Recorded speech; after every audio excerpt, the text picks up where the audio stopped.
Seconds to welcome the Towel friends over on the Towel YouTube. We have a motion to read. Yes, ladies and gentlemen, we have a motion to read, but first we have an intro to play. Hold on. Wait a second.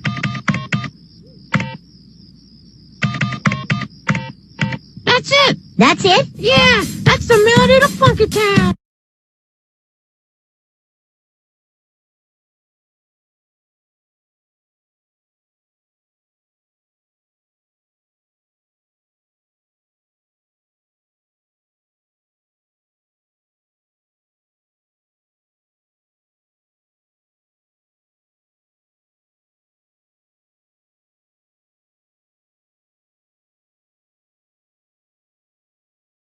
Hello, there I am. I was muted.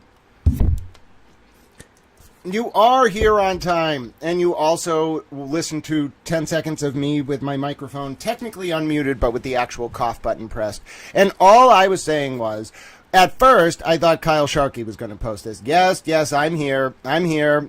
See, you know, the cough button is really helpful, but the software will tell you that the microphone's unmuted, but if you have the cough button pressed, I'm telling you, you're not going to have any sound.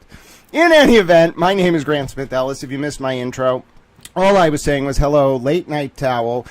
You don't get to see me very often on Fridays, especially with a tie, but I'm here. I'm a towel. Don't I look professional? And of course, the Virgin Mother button is hanging out right there. So, good evening. We have a motion to read. That's why we're here. At first, I thought Kyle Sharkey was going to post this motion. Why? Because he's a member of Team Docket Rocket Stars. Then I thought Dee Dee was going to post it. I made this wonderful graphic of Dee Dee. It's the greatest thing I've ever seen in my entire life. You want to see it? I was like, Dee Dee is going to come through. So I imagined she was going to post it. But before Dee Dee could post this motion that we're going to read together, Olivia Lamb posted it, ladies and gentlemen. Yes, my Virgin Mother button. I wear the Virgin Mother every day. You want to see? Look at what I made for Dee Dee. Look at that. That's Dee Dee navigating mass courts with me and Kyle Sharkey in the background, and then all of you are in some kind of bubble that Dee Dee controls. Apparently, you all live in a universe that is controlled by Dee Dee's and her access to mass courts. I think that's hilarious. I also thought it was a great tribute. My plan to stop smoking cigars is not working. I'm down to like 2 or 3 a day, but it's not working. I think it's my anxiety. Like, to remember everything I remember, I have to be under a lot of stress all the time. And now I get why my dad smoked cigarettes. I don't think I'm ever going to go to cigarettes. I like cigars. But when you have that much information in your brain all the time, it is very stressful. Very stressful. And it's something I didn't really think about until I started thinking about the toll this was all taking on my brain and body. That was like, wow, I'm definitely reliant on nicotine to deal with the stress. So, yeah. But, yeah, we're going to read this motion. I love this picture of Dee Dee, though. And we're going to talk about this motion. I'm going to say things. I heard the voodoo dolls come up in the motion. You don't understand. The Jen McCabe voodoo dolls come up in the motion. A lot of things come up in the motion. It's only 22 pages, and it's written in the Mark Betterow style, which means it's probably 14-point century font, double space, which means it's actually 11 pages. I could tear through 11 pages in like a 10-minute morning breakfast. So maybe we'll talk about Michael Morrissey's campaign finance reports. Kyle Sharkey today was like, Grant, could you just tell me a little bit about Michael Morrissey's campaign finance reports? And then I did a full study of them over like 16 years. Happy New Year to you as well, Stargirl. We'll give people a few minutes. I see a lot of you are interested in learning about this motion, so we will get started relatively quick. But this was a stream announced with like 15 minutes notice because I only got the motion from Olivia Lamb's Twitter like 20 minutes ago. So I read the motion to the extent that I know what's in the motion because I perused it while I was getting a coffee in the Dunkies. I was just kind of reading it. See, I had this premonition when I saw Kyle post the mass courts docket that Dee Dee or someone was going to post this document.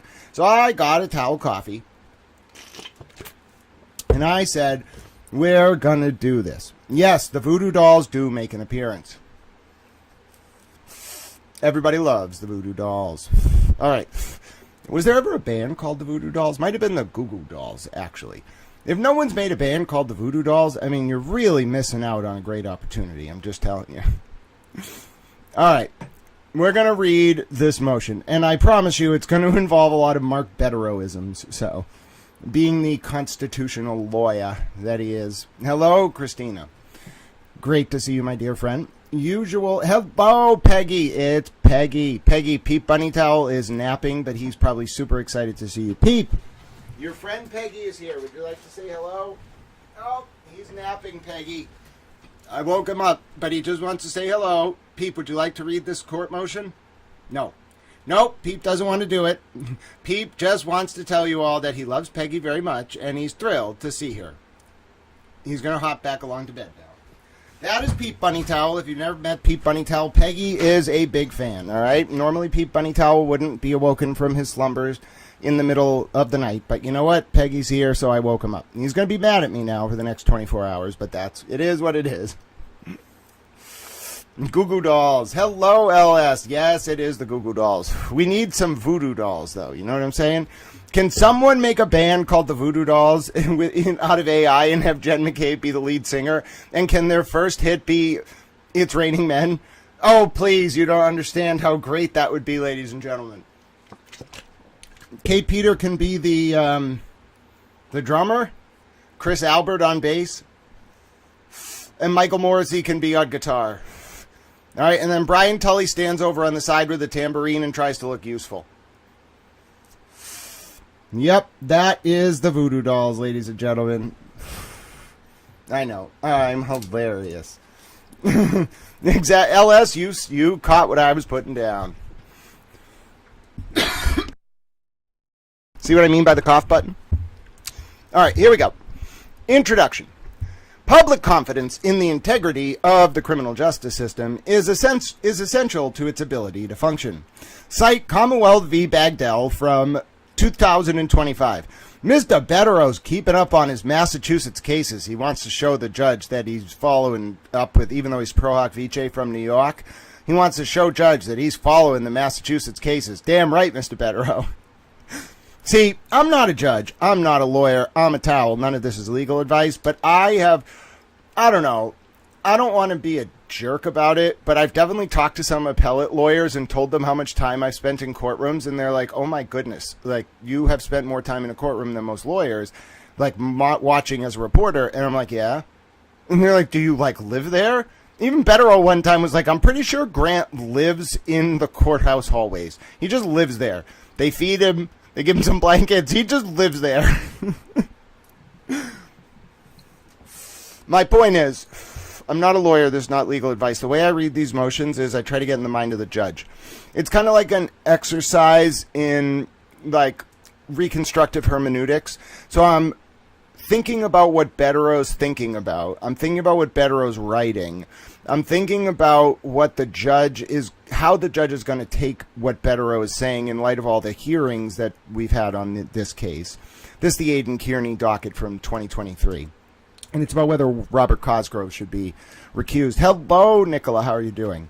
So the way I'm really reading it, though, citing Georgia v. McCollum. That's a pretty famous case, McCollum. I remember that one. What I'm really doing is, though, I'm thinking about what Judge is I'm trying to think about what Judge is going to think about.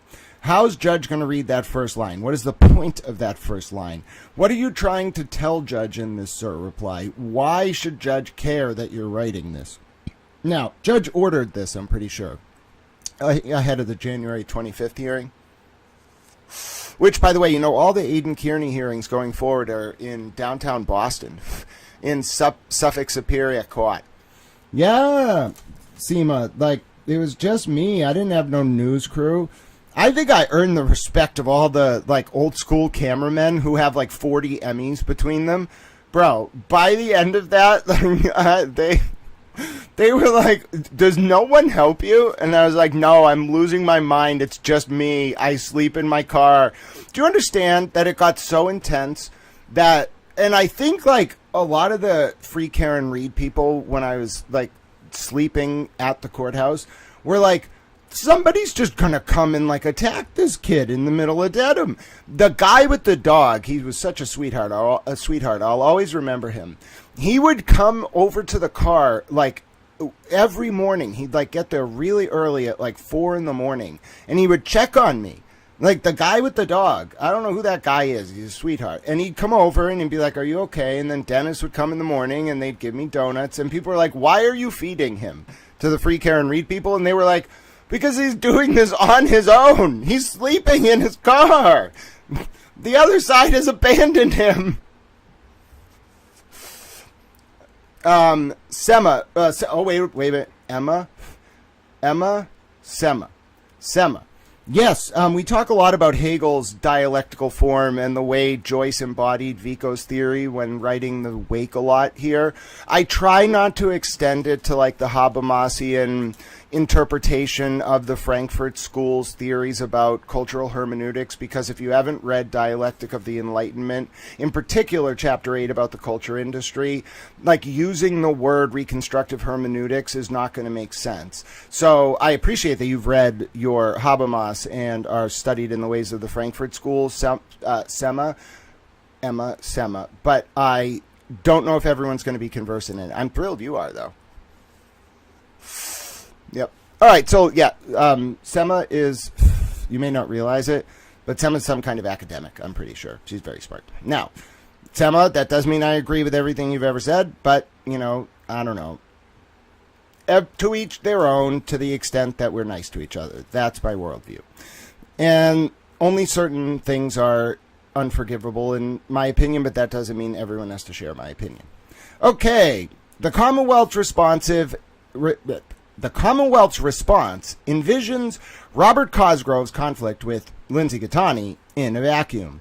So my read of that sentence is Bettero's going to argue here that the conflict is not just that Lindsay filed a cross complaint in the civil case against Cosgrove and Tully and Haldeman. It's going to be that there's like a matrix of conflicts here, and I think it really narrows in on Jen McCabe's credibility. And that, so it's less about the open civil lawsuit with the cross complaint and more about, I can already see where this is going. It's going to be about Jen McCabe's credibility is impeached by Lindsay's testimony, and Cosgrove can't be an adversarial party to rehabilitate Jen McCabe's credibility when Lindsay's on the stand. It would create this absurd situation. Now, the reason why tactically Bettero's going to make this argument, he's probably not going to say it outright, but this case is done if Robert Cosgrove is thrown off the 2023 charges against Kearney. The reason why is, so the 2024 case, it really came, the reason that got thrown out, Cosgrove tried to cite to the lawsuit that Lindsay filed, but I don't believe that's right.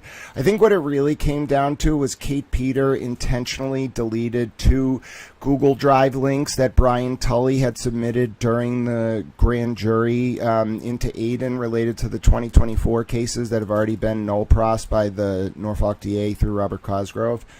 Now, the reason why I think Kate Peter deleted those links was to avoid having herself made a witness in the Turtle Boy proceedings, because those pieces of evidence were directly sent by Kate to Tully, and then Tully took them as is into the grand jury room and played them, and then the only record of them other than the grand jury was the links that Kate had sent. So to authenticate those pieces of evidence, they would need the original links that Tully played for the grand jury, which Kate deleted.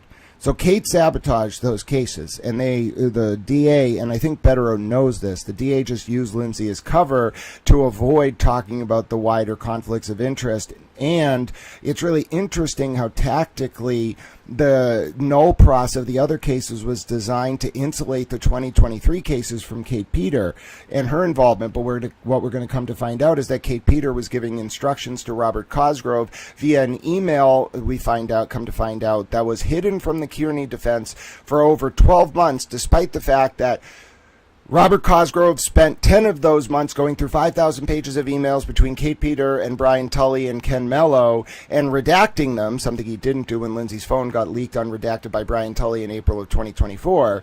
And in the context of Robert Cosgrove doing those redactions, somehow in July of 2025, Mark Betterow got the production and 4,000 pages were blank. So Cosgrove had to go through it again. Then later in July, Betterow gets 5,000 pages from Cosgrove of those emails between Kate Tully and Ken Mello. Now, one of those emails from February 14, 2024 was for some reason not included.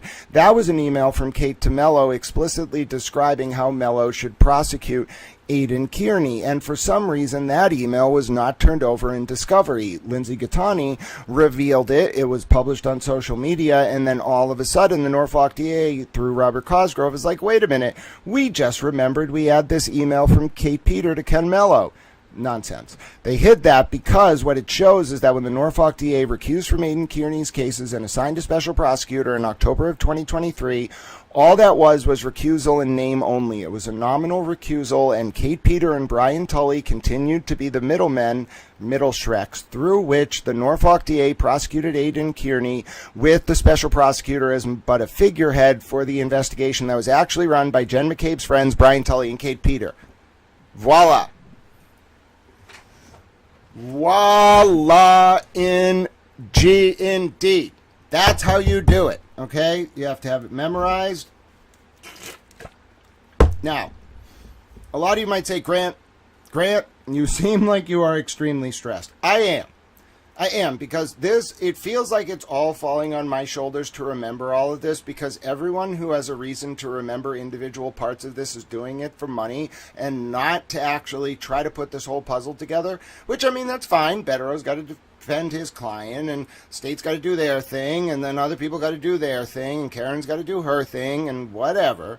But the point is, outside of the feds, who don't talk to fucking anybody, you ever try to talk to the feds? Do you know how hard it is to get information out of the feds? They get information out of you. You don't get information out of the feds. Other than them, I don't think anyone's trying to put this together except for Little Towel, because everyone's got some motive, some financial interest, some fucking political game they want to play. No one cares about what happened to Sandra Birchmore, unfortunately, except for Mizzy and a few people. Nobody cares what happened to Justin Root, except for his family. No one cares except for how it can benefit them. And if you try to put the whole puzzle together, first of all, you're only going to be able to do it if you put this amount of effort in and memorize like years of information across multiple different court proceedings, and then not to mention know all these people. This is a social network, not to mention the Discord players and the alt accounts on social media. This is a social network that spans like 3 decades across Canton, Southie, Stoughton, wherever the fuck Brian Tully's from, which is, I'm pretty sure, Canton. It just goes everywhere. It touches the state police, the feds, the local police, the DAs. It's wild. And the core of it all is that vulnerable people were taken advantage of because no one understands what the hell was going on. Martin Malswood, do I ever take a breath? Yes, but I haven't. If you ask the Towel friends, they will tell you I have not streamed in about a week. And Towel alone, with his thoughts, not streaming for a week, let's just say I mull a lot over and I have a lot to say. So you're getting 7 days of information. And yes, I did an analysis of my transcripts. My average is 280 to 300 spoken words per minute consistently over 8 to 10 hours. Is it a lot? Yeah, but if you need to slow it down, you can watch at 0.5 speed, etc., etc. Also, enjoy your towel wrench. We are glad to have you. Also, I don't like being awake past like 6 at night. I don't understand how you all do this. I'm not really sure why you do it. So to be awake this late, I had to have a coffee. I'm very sensitive to caffeine. I could run through a wall right now. Gift and a curse being hypersensitive to caffeine, ladies and gentlemen. It's nice because you can have a single coffee and it doesn't matter if it's 4 p.m. or 4 a.m., you'll be very awake. It's kind of sucky because every single coffee keeps me awake for like 6 hours. I am a towel. Hello, the Pats are back. It's great to see you. The Pats are back out there defending Towel's honor on social media. I see you. You all may think I don't see everything. Nope, I just tactically ignore the replies from Kate Peters' people, and I see everything. You may think I don't. I do. Especially if you're out there defending Little Towel's honor. God bless you for that. Now, you might be saying to yourself, Grant, that was quite an aside. You read one sentence and ranted for like 20 minutes. We're going to be here until like 4 in the morning. Okay, Is anyone going to be upset if we're here till 4 in the morning? I don't think so. I have a lot to say. I've had quite a week. Sonic the Hedgehog with sneaker powers. Yeah, see, sometimes you just wind towel up, especially if you start asking questions in the comments. One time, I forget what happened. We went on some very convoluted explication of, I want to say, like, the history of how aerated food is used to supplement corporate profits. It was very interesting. And then we talked, oh, that's right, we talked about chocolate. And in particular, how the chocolate regulations in the UK and the US are different, and how US companies buy the rights to the UK chocolate so that you can't import UK chocolate, so people in the US don't realize how bad the chocolate is. So ask questions at your peril. By the way, make a note. I want to read... AD, so I did try to open your email. I couldn't open the document. I will revisit it. Thank you for that reminder. The other thing is I want to read the email from Kate Peter to Ken Mello. I'm going to do a dramatic reading. At the end of this motion, I'm going to read that hidden email from Kate Peter to Ken Mello. I'm going to read it out loud, and I'm going to do it in Kate Peter's voice. Well, I don't know if I can actually become Shrek, but I'm going to do my best. It's going to be hilarious. I'm in a mood, all right? Listen, it's Friday night. I've had a coffee. I'm artificially awake. I'm in a mood. It ignores that separate and apart from Mr. Cosgrove's conflict, the case against Aidan Kearney is rife with other conflicts and scandals. Scandals, Mr. Betterow. I feel like you could have used a word like, oh, goodness, conflagrations. You know, conflagrations is a really good word. And it would have been a nice sort of rhyming, not rhyming, but a nice alliterative couplet there. Now, people think you can't use alliterative couplets with an and in the middle. You can. You can. Conflicts and scandals, the combined impact of which severely undermines the public's confidence in the integrity of the Norfolk County criminal justice system. Very nice tie back to McCollum. A summary of these conflicts and scandals follows. In September of 2023, Norfolk District Attorney Michael Morrissey thought it was October. Recused his office from prosecuting Mr. Kearney due to I thought it was October, like 28. No. Yeah, I want to say it was like October 28th. Why does Betterow think it was September?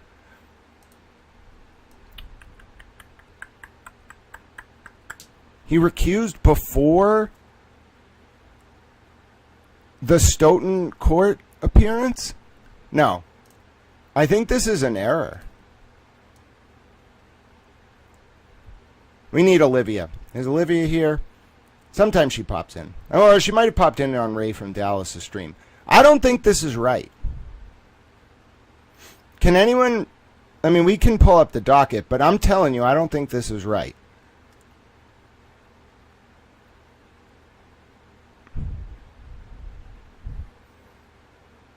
Hey, good to see you as well, AD. All right, pause. Nope. I'm not just taking this at face value. I am almost positive the recusal didn't actually get filed until October of 2023. But I'm not just gonna guess. If this is, I assume. So what's hard here is I assume Betterow's right, like he knows the case. So, I'm going to open up the docket. Hi, Lisa and Cannoli. Very happy New Year to you. Sending love as well. It is great to see both of you.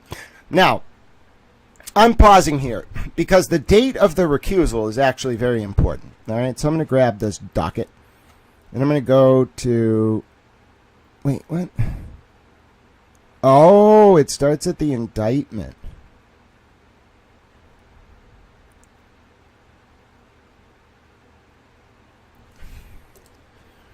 Michael Morrissey recuses from Turtle Boy cases. Why do I think it was October?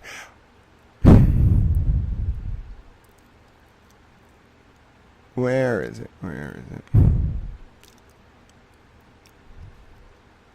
It's going to frustrate me because I thought it was in October, and that date actually really, really matters. Because I don't think Ken Mello was involved. Oh, thank you, Lisa and Cannoli. Thank you. And the reason why I'm sticking on this, and I am a stickler. I'm not a stickler for typos, but I will point them out. But I'm a stickler for like the actual progression. Now I assume what happened was Kearney put public pressure on the DA who announced a recusal.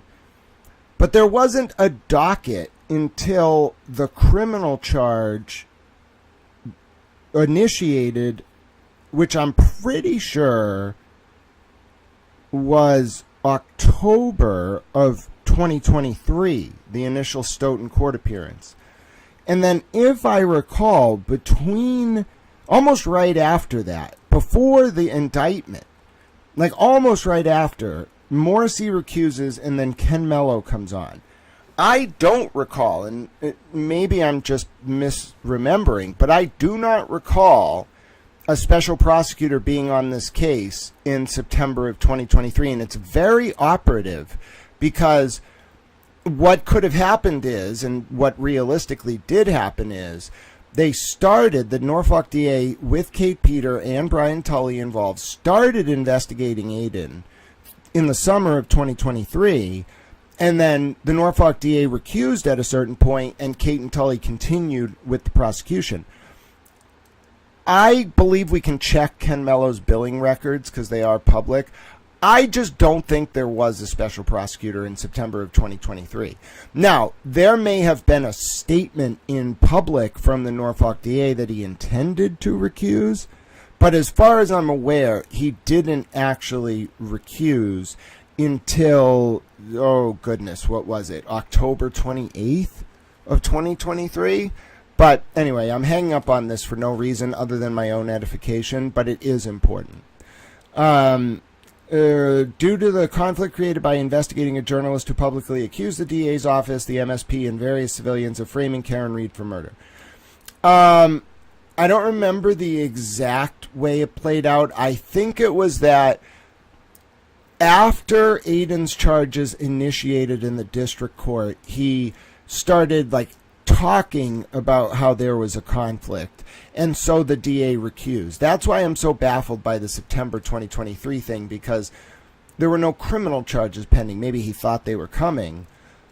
Anyway, after the Attorney General rejected his entreaty to prosecute Mr. Kearney, DA Morrissey engaged Kenneth Mello and Robert Novak as special prosecutors.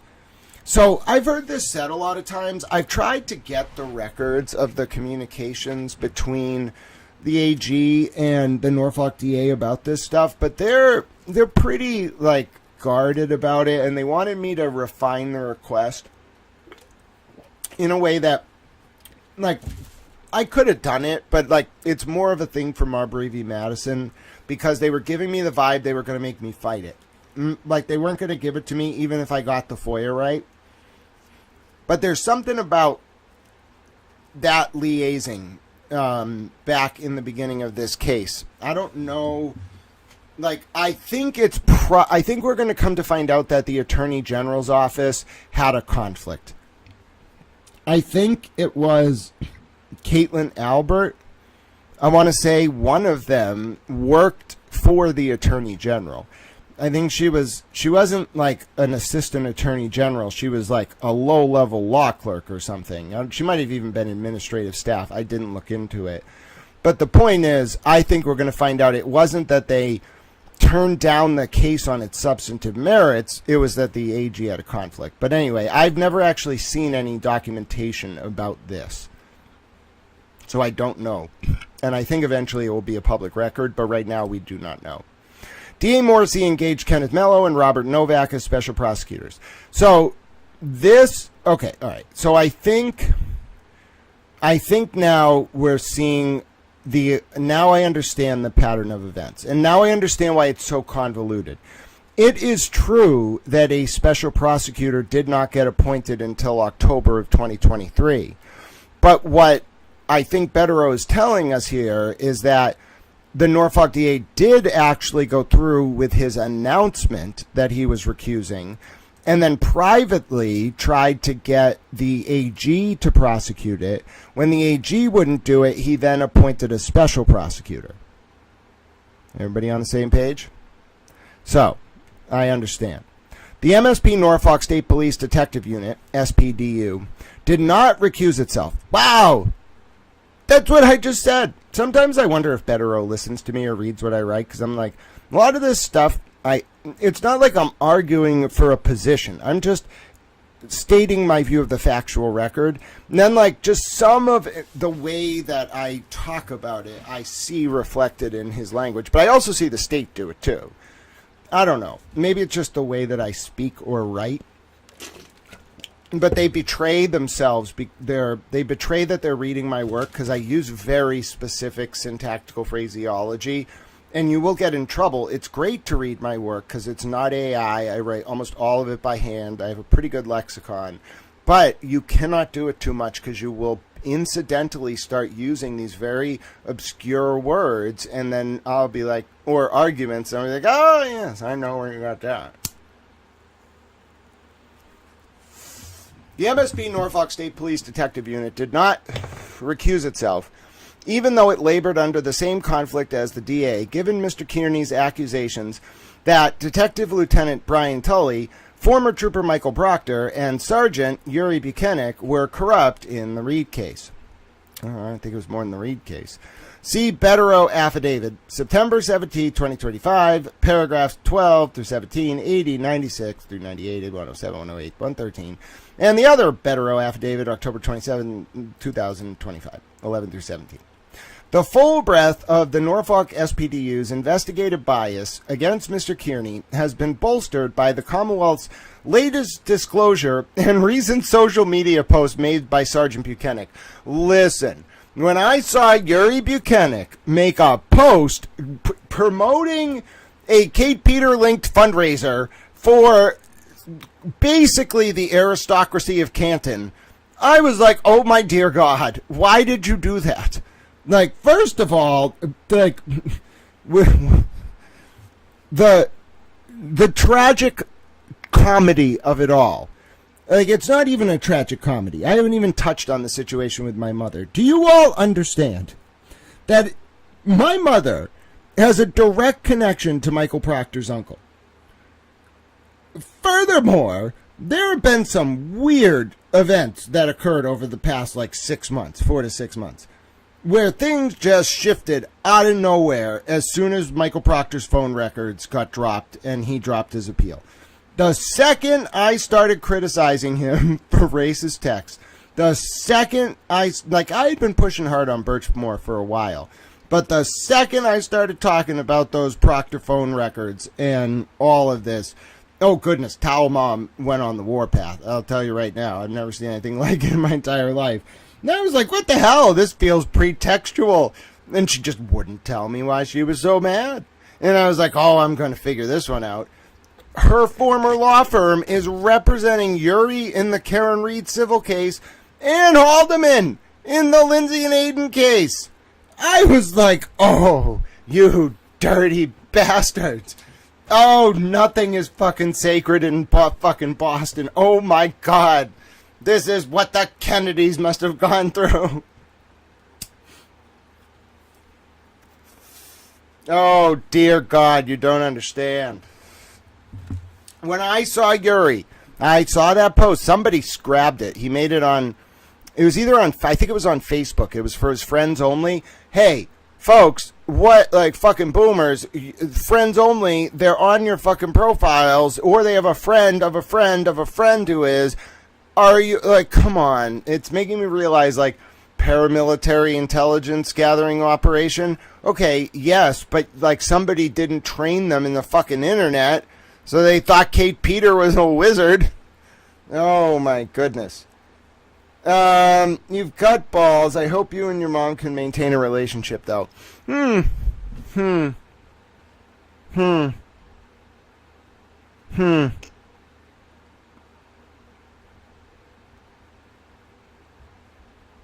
No. Nope.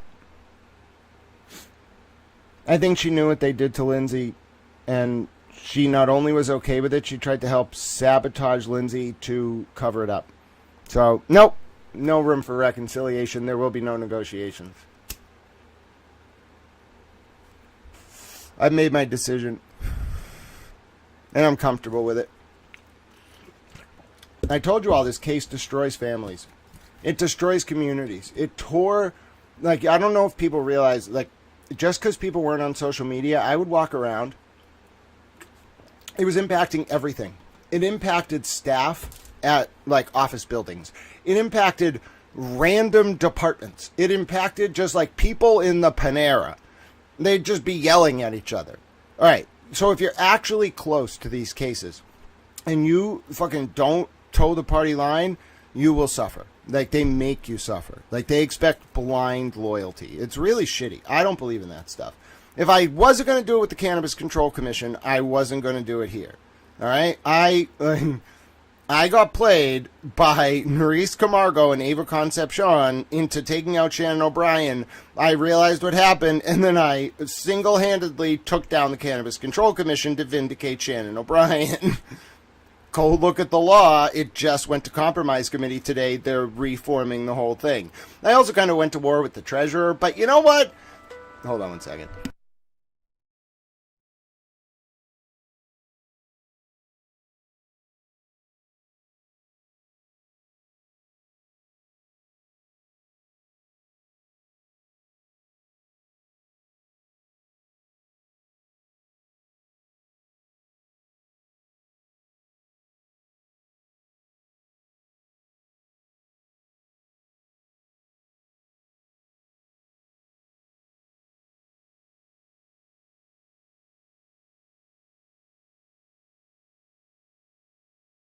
Hello, I'm a towel. Yeah, that was my little 3-year-old cousin from the Netherlands. He's visiting. He speaks Dutch. I don't know why they gave him a phone, but like him and his sister, well, it's his aunt and his mom are downstairs. And he calls and says, "Do you want a cookie?" And I said to this little man, "You put that cookie in the oven and I will eat it." So, oh my God, he's adorable. I'm sorry. I feel a little guilty for interrupting our read. But you know what? You tell a 3-year-old that you don't want to have a cookie. You know what? He's actually the most adorable little kid. He speaks Dutch, and he also speaks English.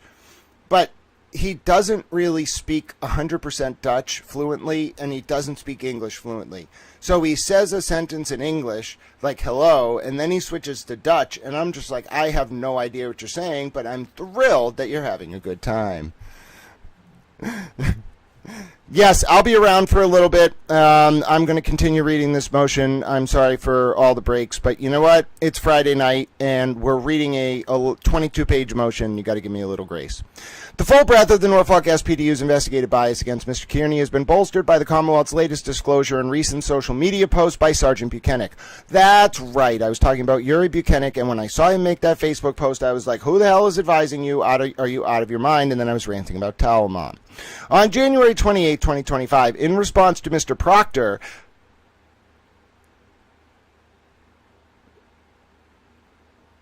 what? Hold on. On January 28th, 2025, in response to Mr. Proctor, again smearing Mr. Kearney as an blank, I'm going to guess that says asshole, Sergeant Buchanan assured him that Mr. Kearney, who he disparaged as, it's a long word, would blank. Sergeant Buchanan giddily told Mr. Proctor that the blank awaiting Mr. Kearney and other unnamed people would be blank.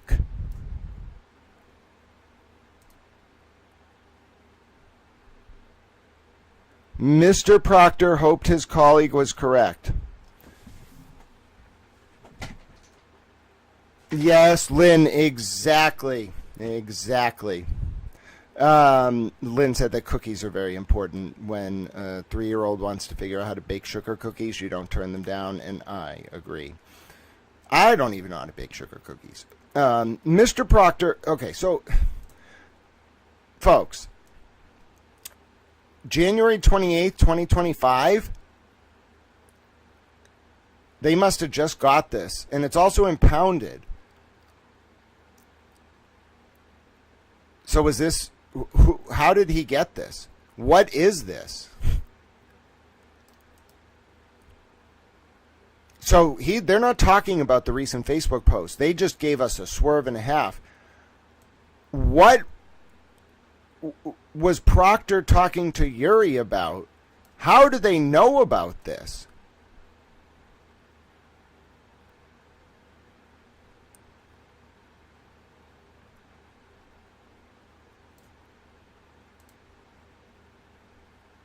Wow. My mind is racing right now.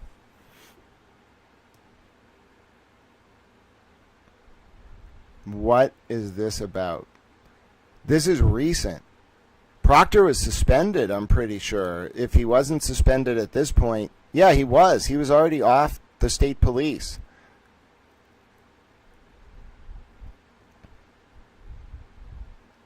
And he's talking to Yuri, who was the intermediary for Tully, apparently. They were... oh, yeah. Oh, no. These guys tanked this case, huh? I just can't believe Aiden got this. I don't know what the hell this is, but it's a big deal. So, AD, there's been some speculation that it was an iCloud dump, but let's analyze this for a second, okay? Because it's not the longest motion. Can we analyze something here? Because I have a theory about Michael Proctor's records, and I'm wondering if Aiden got them. Because somebody dropped... yeah, I think it has to be from Proctor's phone. Now, take a look at this, okay? I made a nice little image, all right? Because some Zona Eagle or something was being a douche canoe on X, and I was like, bro, what is wrong with you? Like, I don't care if you, like, are in love with Jen McCabe, chill out. Because he's running his mouth about how there's no evidence that there was investigative misconduct or procedural due process violations during the Karen Reed case. Nonsense. Listen to this message that Aiden Kearney sent to Lindsay Gattani on November 28, 2023 at 6:42 p.m. Eastern. So Aiden had just told Lindsay that he had gotten a call with information about the feds from Karen that he was not going to be making public. And Lindsay asks him, says, really? And then Aiden says, yes, they requested a conference call over the weekend. Josh Levy himself, asking questions like, is there any chance the trial could be delayed? Only one reason to ask that. The feds asked for all communications with the DA's office. They asked for Jen McCabe's cell phone records to be sent to them as soon as the Karen Reed defense gets them. Keep in mind, the feds likely have Jen McCabe's phone records already, so they may want to see them because they suspect whoever hands them over to the defense will delete things that won't match up with the feds' records. That's called an obstruction trap. So, let's review. Jen McCabe's text messages to her daughter and Carrie Roberts aren't in the production that's given to Karen Reed during discovery. Then they show up randomly in Aiden Kearney's discovery in like 2025. What? No. I think they obstruction trapped Jen to get her to flip on Tully and Morrissey about Birchmore. I'm not a moron. I wasn't born yesterday. Furthermore... all right. I also think they obstruction trapped Michael Proctor. Now, for those of you who are unfamiliar with the terminology, an obstruction trap is when you... okay, how do I explain this? Hypothetically, you have someone... normally you would do this to a criminal defendant. It's very ingenuitive to do it to cops. Because of Rule 14, it's really smart. Bloom, when I put this together, I'm like, oh my God, they're fucking they're ruthless. They're even smarter than the feds are way smarter than anyone realizes. You all think you know, but you have no idea how smart these people are. I got recruited. You don't understand. I got myself into a room and got recruited into the DOJ honors program and couldn't do it because they didn't allow people who smoked weed to work for the DOJ at the time. But that's changing thanks to President Trump and AG Pam Bondi. I'm excited. But the point is, I know what these people are like. I know what all 75 sections of the DOJ, I know what the power structure is like. I know how these people think. I know how it works. They're even smarter than I thought. Like, you would not believe the recruitment. It's incredible. It was the best thing I've ever done in my entire life. It's like being rewarded for seeing what others miss in plain sight. It's the greatest thing you've ever experienced. My point is, though, I understand how smart these people are. And when I tell you they obstruction trap Michael Proctor, I mean it. The feds, someone was like, oh, what, are the feds waiting years? Yes. The feds waited until Michael Proctor's lawyer in July of 2025 told the Miles King et al. Judge, those cases that Proctor investigated, that Proctor's former phone got thrown away in November of 2024 and that his new phone auto-deleted every 30 days. Then, 2 months later, 12 years of Michael Proctor's cell phone records show up out of nowhere. That ties us back into this. They got this from Michael Proctor's cell phone records, which the DOJ forced the Norfolk DA to give to Aidan Kearney in discovery. He got Proctor's phone. Now, why would you obstruction trap Michael Proctor if you're the feds? Why would you do that? Obstruction is a low-level offense. It's serious, but have you ever read the DOJ operations and sections manual? I was reading Section 9 the other day about the Computer Fraud and Abuse Act. And you go to the end and they're like, yeah, we don't really charge for this unless it's like national security. Okay. All right. You don't really charge for obstruction in a silo. It's a predicate offense to a RICO case. There's 27 RICO predicates or something. Racketeer, influence, corrupt organization. Bro, that's stuff you use against a mob. You can use it against state officials and state police like this, but you don't go after Michael Proctor. You don't set an obstruction trap for Jen McCabe and Michael Proctor. I'm sorry. Even if there was investigative misconduct, that's not, it's bad, but you're not making a federal case out of that. You know what you might use that to do, though? Hey, Michael Proctor, what do you know? Well, Michael Proctor, we already know what you know about X, Y, and Z. Why don't you tell us the rest? Hey, Jen McCabe, I'm role-playing as the FBI. Hey, Jen McCabe, your friends are going to get in a lot of trouble. We know what you know. You should probably tell us the rest. Jen McCabe, who, when the FBI initially approached her, lied about her name, ran inside, told them she needed 10 minutes, and called her husband and Kerry Roberts. First of all, I'm not a lawyer. This is not legal advice. Unless you are calling the FBI because you are helping them. If the FBI shows up to talk to you, the first thing you should say is, I'm calling my lawyer. It's too late. It's too late. Once they show up, they already got you.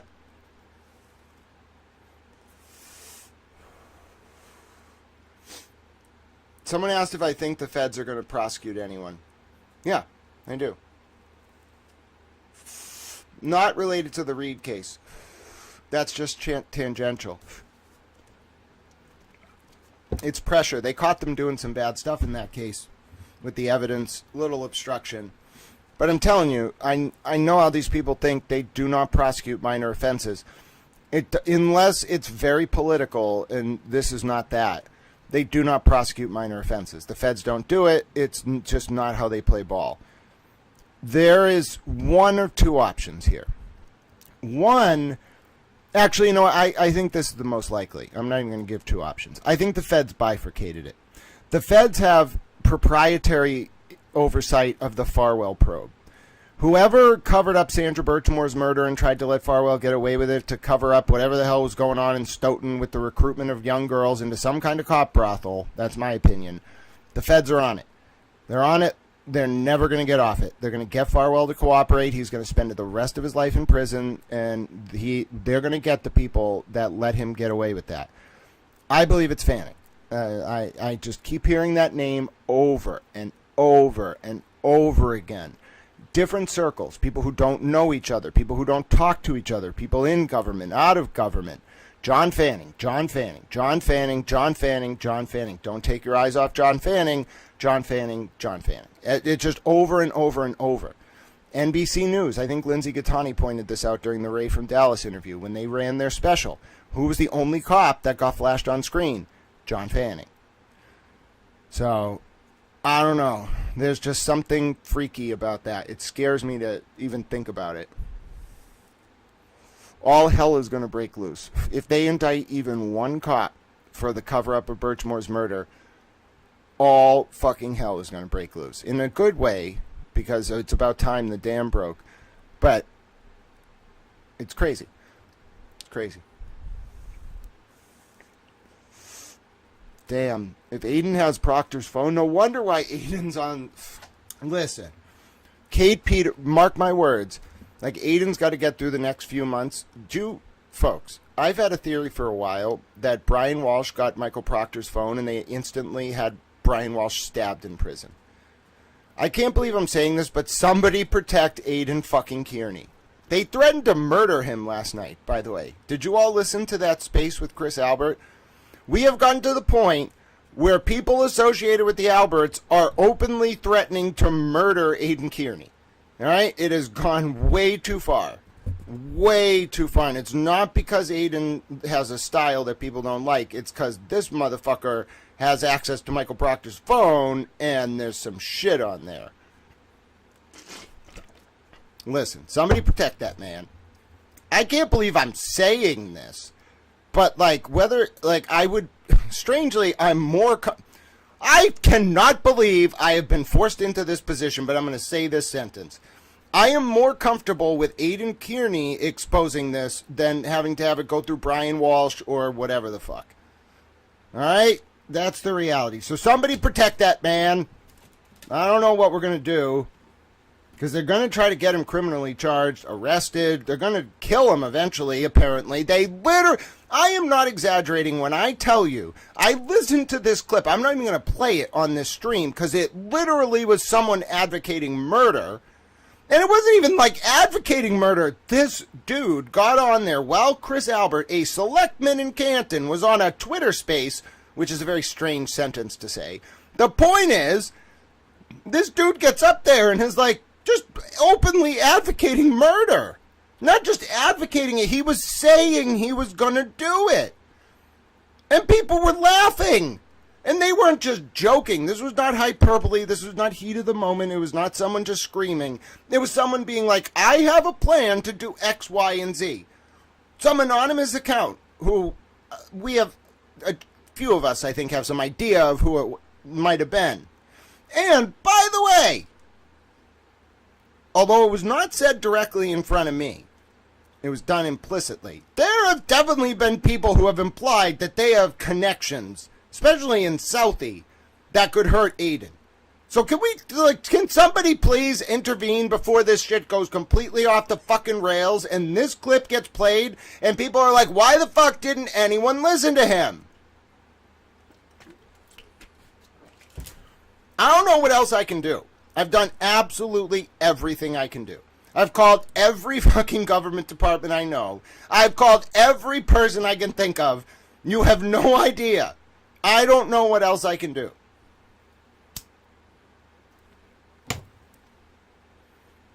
No. Listen. You should read David Yannetti's post the other day. It just did. Did you read Mr. Yannetti's post? Why don't we do it together? You know what? This is a good intermission because my mind just got fucked right there. And I was not... Do you understand when I said I skimmed this? I mean I skimmed it. I did not actually read that paragraph. I thought they were talking about the Facebook post. I thought they were talking about some old chat. No. January 2025? He didn't get Yuri's phone, I'll tell you that. But anyway, let's take a look at what David Yannetti had to say the other day, because Someone said, who was that guy? I don't know who you were talking about. Hello, Mama Recco. It's good to see you. It just did, though. I want to, it's great. I didn't intend this, by the way, but I want to read this post from David Yannetti, okay? Because I thought Mr. Yannetti's post, first of all, was very kind. And then second of all, I think it speaks to exactly what you're saying. So I have the honor, instead of responding to you, of just reading a post on X from David Yannetti himself. Now, you might be saying to yourself, that's absurd. How did that happen? Well, you'd be surprised. Game recognized game, and apparently blanks do too. You know what I'm saying? I'm just saying. I'm not trying to be derogatory. I'm just saying. It is what it is. All right. So, where are we going? It just did. I am getting the post from David Yannetti. I am making a special point just for you. You're going to feel a little, I don't know, you can feel Schadenfreude after this. If you want, we can feel Schadenfreude for you. You know what I'm saying? All right. Where is it? Where is the post from Mr. Yannetti? All right. Come on now. There it is. All right. So let us read this post from David Yannetti.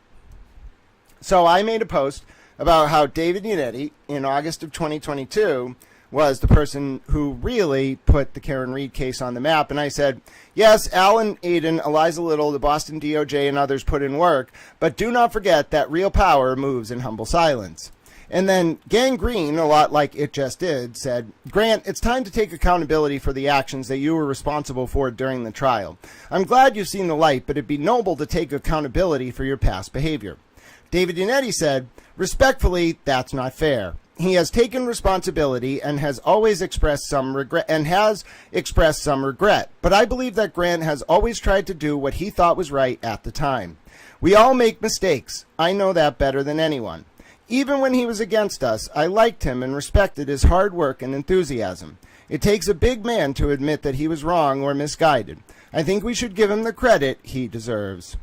And you can see a lot of very nice comments in response to Mr. Yannetti. And then I said, this is an incredible amount of grace from Mr. Yannetti, and I'm humbled by the compliment.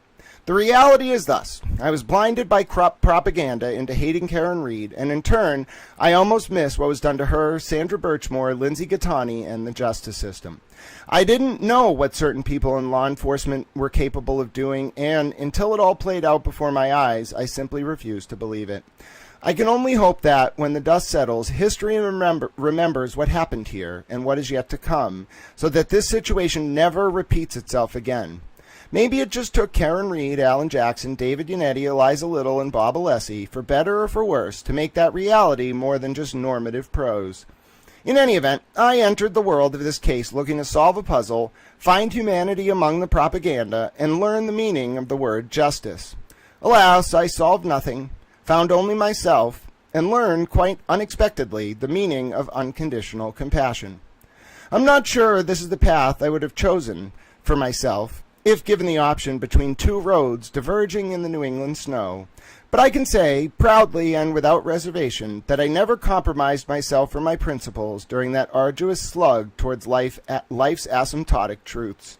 In short, thank you, Mr. Yannetti. The respect and admiration is most certainly mutual. So there you go. How often do you get to jump in with a quote from David Yannetti? Praise from Mr. Yannetti, no less. Sergeant Buchanan shattered any facade of impartiality in his investigations of Mr. Kearney and Miss Reed by professing enthusiastic support for Jennifer and Matthew McCabe and the Alberts, and by revealing his overt bias against and disdain for Mr. Kearney and Miss Reed. Okay, leveraging his status as a supervising detective in the case against Mr. Kearney and Miss Reed, footnote 1, in addition to participating in the investigations of Mr. Kearney and Miss Reed, Sergeant Buchanan testified that he was intimidated by Mr. Kearney lobbing questions at him as he left court one day. An indictment related to this incident was dismissed. At Miss Reed's 2025 trial, Sergeant Buchanan was detailed the MSP's investigation. Sergeant Buchanan repeated... Okay, that's footnote 2. All right. That's the next one. All right. Sergeant Buchanan actively solicited, it's bolded, Betterow does not bold very often, all right? I just want to let you know, I've read a lot of Betterow motions. I think this is the first time I've seen him do this. So he's very, he thinks this is a very big deal constitutionally. So Betterow is a constitutional lawyer. A lot of people have wondered why his style is so Betterow. Well, constitutional lawyers are often defense lawyers. They can be any type of lawyer, but constitutional lawyers are a very specific type of lawyers. They think in terms of not just the Constitution, but its derivative precedent and how procedural and substantive due process violations can compromise the integrity of a case without regards to its merits. So that you don't want to mess with a constitutional lawyer. You can be perfect. You can be perfect. They catch you on one thing, you're done. And you won't win. I mean, Betterow has taken some lumps in this case, I think, because he's up against the Massachusetts judicial system, and he's not going to win unless he really gets a home run. But the fact that he's doing this is telling you that Betterow sees a huge deal here. He's flagging this for the judge, and in a way I have not seen very often, and saying this is a prima facie, so I say facie, it's probably prima facie, whatever it is, on its face, example of a fatal bias. I mean, fatal, because Buchanan just did this. Sergeant Buchanan actively solicited money for witnesses against Mr. Kearney and Miss Reed and his co-defendants in a lawsuit filed by Miss Reed at least 7 times. I thought he did it once. He did it 7 times? Doesn't he have a lawyer? Are you kidding me? He did it 7 times? Bro, how does he still have a job? You are a state police officer, this person. He's on social media soliciting contributions to a defense fund for people who are witnesses in a criminal matter that he investigated. This is crazy. These people compromise. I think they know this case is done. That's my only read of Yuri doing that. He knows the case is done. These people fucked this case 6 ways from Sunday in October of 2023. And it only got worse from there. The phrase, "you can indict a ham sandwich," is going to get flipped around. Kate Peter, Brian Tully, and Yuri Buchanan and Michael Proctor couldn't investigate a fucking ham sandwich. Oh my God. It makes that video of Tully trying to execute the search warrant so much more obvious. I am being very gentle here, okay? Because if I were a prosecutor on that case, I'm not a lawyer, this is not legal advice, I would have screamed so loud it's very possible the walls around me would have collapsed into rubble. I wouldn't have been able to say the words "go in the fucking house" because I would have been screaming so loud the cell phone would have just been garbled static. The level of incompetence is astounding. Not just incompetence, but bravado, unaccountability, just this sort of fuck you, what are you going to do about it mentality. I hate that shit. I hate that shit, especially in government. I hate it so much. That's what really drove me. That's what pissed me off. They pissed me off with how they treated Lindsay. Then they fucked with my government, and I was like, oh, you just did the 2 worst things you could have possibly done, and you did it with the government. I'm pissed off now. Let me just tell you, Towel being pissed off means I'll go march into that state house. You don't understand. I'll march into every government office in the state, and some above the state. I just won't stop. I won't stop. And if they don't listen to me, you know where I'll go after that? I'll go right to the papers, and they'll listen to me. You'd think because they don't quote me.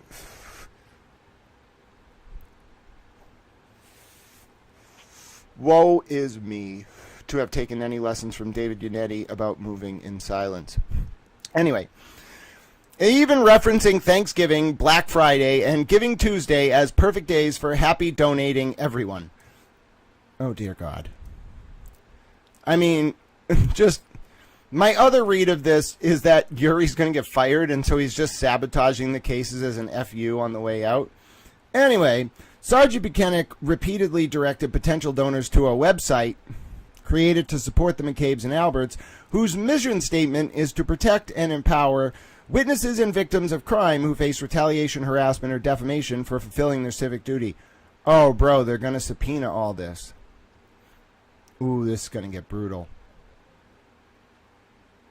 They're going to call, they're going to be, I mean, it's material to bias. If this thing goes to trial, it's going to be a fucking circus. Listen. Courts are not supposed to be entertainment. Okay? You can listen to Judge Middleton out in Three Rivers County, Michigan. I watch him a lot. Not to cover cases, but I like to learn how Judge Middleton handles his court because it's very low profile, but it's very procedurally efficient. Anyway, my point is,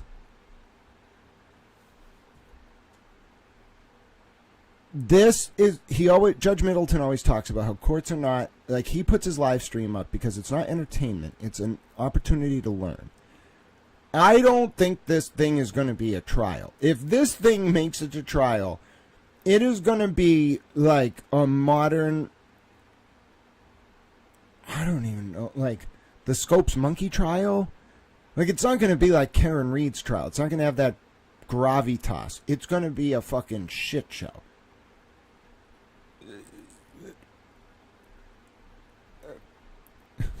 Mr. Proctor, did you say that you thought criminal defendants were blank blanks? Judge, Mr. Betterow, you cannot say the N-word in open court. Judge, I'm not saying it. Mr. Proctor said it. Oh, my God. All right. In one post, Sergeant Buchanan included a fundraising link and issued a call to arms seeking financial call to arms.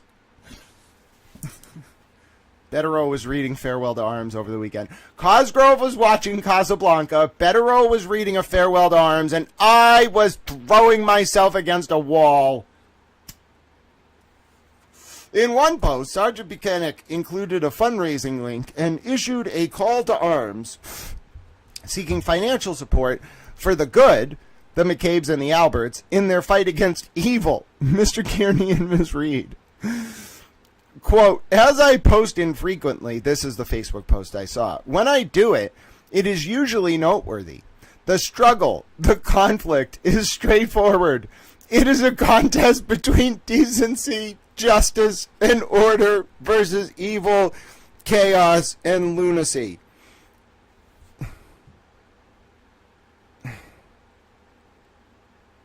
I have never met Yuri Buchanan. I don't really want to meet Yuri Buchanan. But the first question I would ask for him is, motherfucker, what were you doing in Stoughton in 2004? Who did you know? Don't invoke those words. Listen, I have respect for people who serve our country, all right?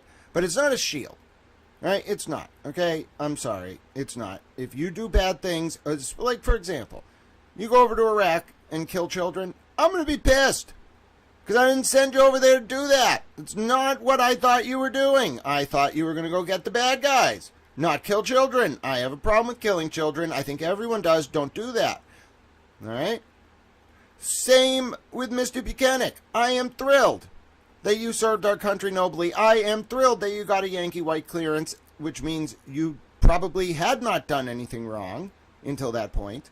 Because I don't know if you all know what a Yankee White clearance is. Have you ever heard rumors about how if you get a background check, they go to your, like, 7-year-old, when you were 7, they'll find your neighbor and be like, hey, that 7-year-old back then, did he ever do anything weird? That's a Yankee White background check. It takes forever. The point is, he had a Yankee White clearance, okay? He served on Marine One and flew the president. I have a lot of respect for people who do that. These words mean nothing in this context from that man. Nothing. They're vacuous platitudes. Sorry. especially after how we saw him talking in those text messages. I'm telling you, I'm not sympathetic to everything Aiden Kearney did. I think he's calmed down a little bit, which is good. I actually think over the past 10 to 19 days, it's actually been Kate Peter who's been the most ridiculous, and Chris Albert, and whoever the hell that person was on this X stream last night threatening to murder Aiden. The point is, though, he's been doing better. And as much as I do not support some of the things he did, after what I've learned about these investigators, I'm offended by this sentence. They need your support. Every donation, regardless of size, is beneficial, as this will be a lengthy process. In another post, Sergeant Buchanan disparaged Mr. Kearney and Miss Reed supporters for their low level of intelligence, for believing conspiracy theories, and for proudly helping ruin innocent people's lives.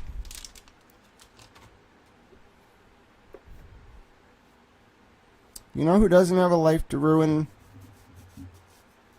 Sandra Birchmore. Because she's dead.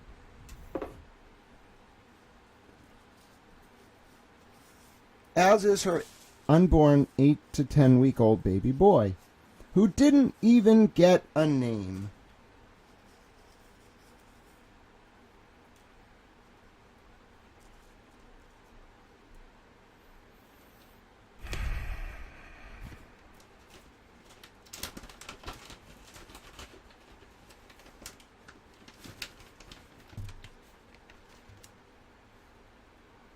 Makes me incredibly upset. I can't. Let me cross-examine one of these motherfuckers after I take the bar. How about that?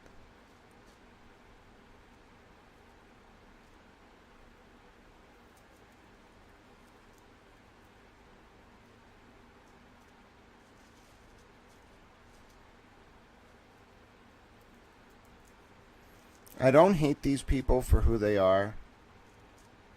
I hate them for what they did and how they act about it. And I'm pretty sure, if not them, at least people they knew did very bad things to children, and I don't think they care.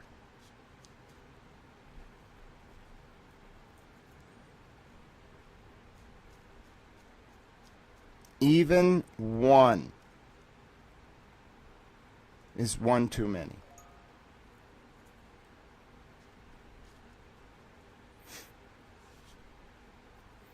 I don't know. I heard about card games involving... Listen. I have tried to extend grace to people who I think know about some really fucked up stuff that happened. I have tried very hard. When I heard about those fucking card games,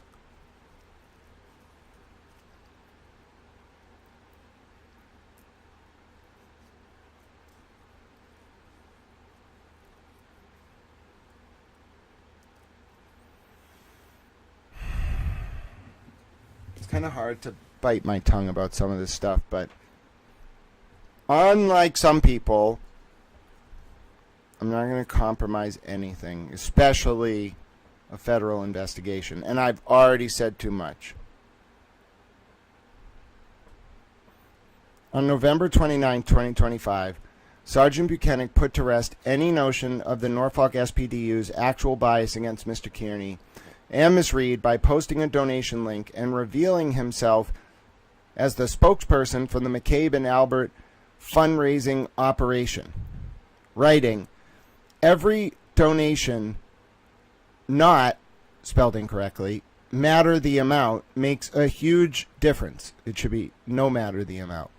"Your generosity matters, and the ones in need greatly appreciate your support.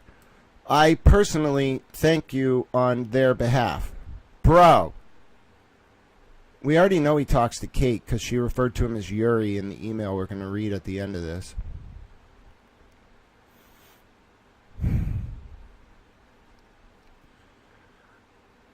Not to mention, there's no disclosures about where this money is going. They just hired a PR firm. All of them have lawyers. Sergeant Buchanan's crowdsourcing of funds for prosecution witnesses against Mr. Kearney and Miss Reed may violate Massachusetts conflict of interest laws 268, 23B, 2 and 3. All right, hold on. What? Oh. She added it as an attachment. Olivia, all right, people can talk all the shit they want about Olivia. She is a fucking ruthless producer of documents. This shit is very useful. If I were a judge, I'd be like, which paralegal created this? They could be my clerk. All right. Why do you allege this to be a violation of 268A23? All right. No current officer knowingly accept other employment, solicit or receive anything of substantial value for such officer which is not otherwise authorized by statute, to secure for such officer employee unwarranted privileges, reasonable person, to conclude that any person can improperly influence unduly. Oh no. Act in a manner which would cause a reasonable person having knowledge of the relevant circumstances to conclude that any person can improperly influence or unduly enjoy the officer's favor in the performance of his official duties, or that he is likely to act or fail to act as a result of kinship, rank, position, or undue influence of any party or person. It shall be unreasonable to so conclude if such officer is or employee is discharged in writing to his appointing authority disclosures in a manner which is public in nature the facts which would otherwise lead to such conclusion, or if he presents a false claim, accept employment. All right. All right. When a current employee has violated this section, appropriate administrative action shall be taken. Nothing in the section. All right. Oh. The State Ethics Commission shall adopt regulations defining substantial value. No. Oh, okay. And establishing additional exclusions for other situations that do not present a genuine risk of or the appearance of conflict of interest. Okay, so we got to cross-reference with whatever the hell this is. It's probably under the Ethics Commission, which probably promulgates under the Code of Mass Regulations. The point is, this is what's going to screw him. I mean, bro, they all did this. Every single one of them. They were talking to Kate. They were talking to Jen McCabe. Oh no. I mean, this is a minor crime. What is it, a misdemeanor? What is the fucking punishment? Is there even a punishment? Where's the punishment? I think it's a misdemeanor. It normally says shall be punished by, but it doesn't say here, so I don't know why. I'm used to it being like shall be punished by like up to XX in the House of Corrections or a fine of. This doesn't have that. So I'm a little bit baffled as to what this is. It is a crime. It's probably a misdemeanor. Does it just not have a sanction? Never heard of a crime without a penalty.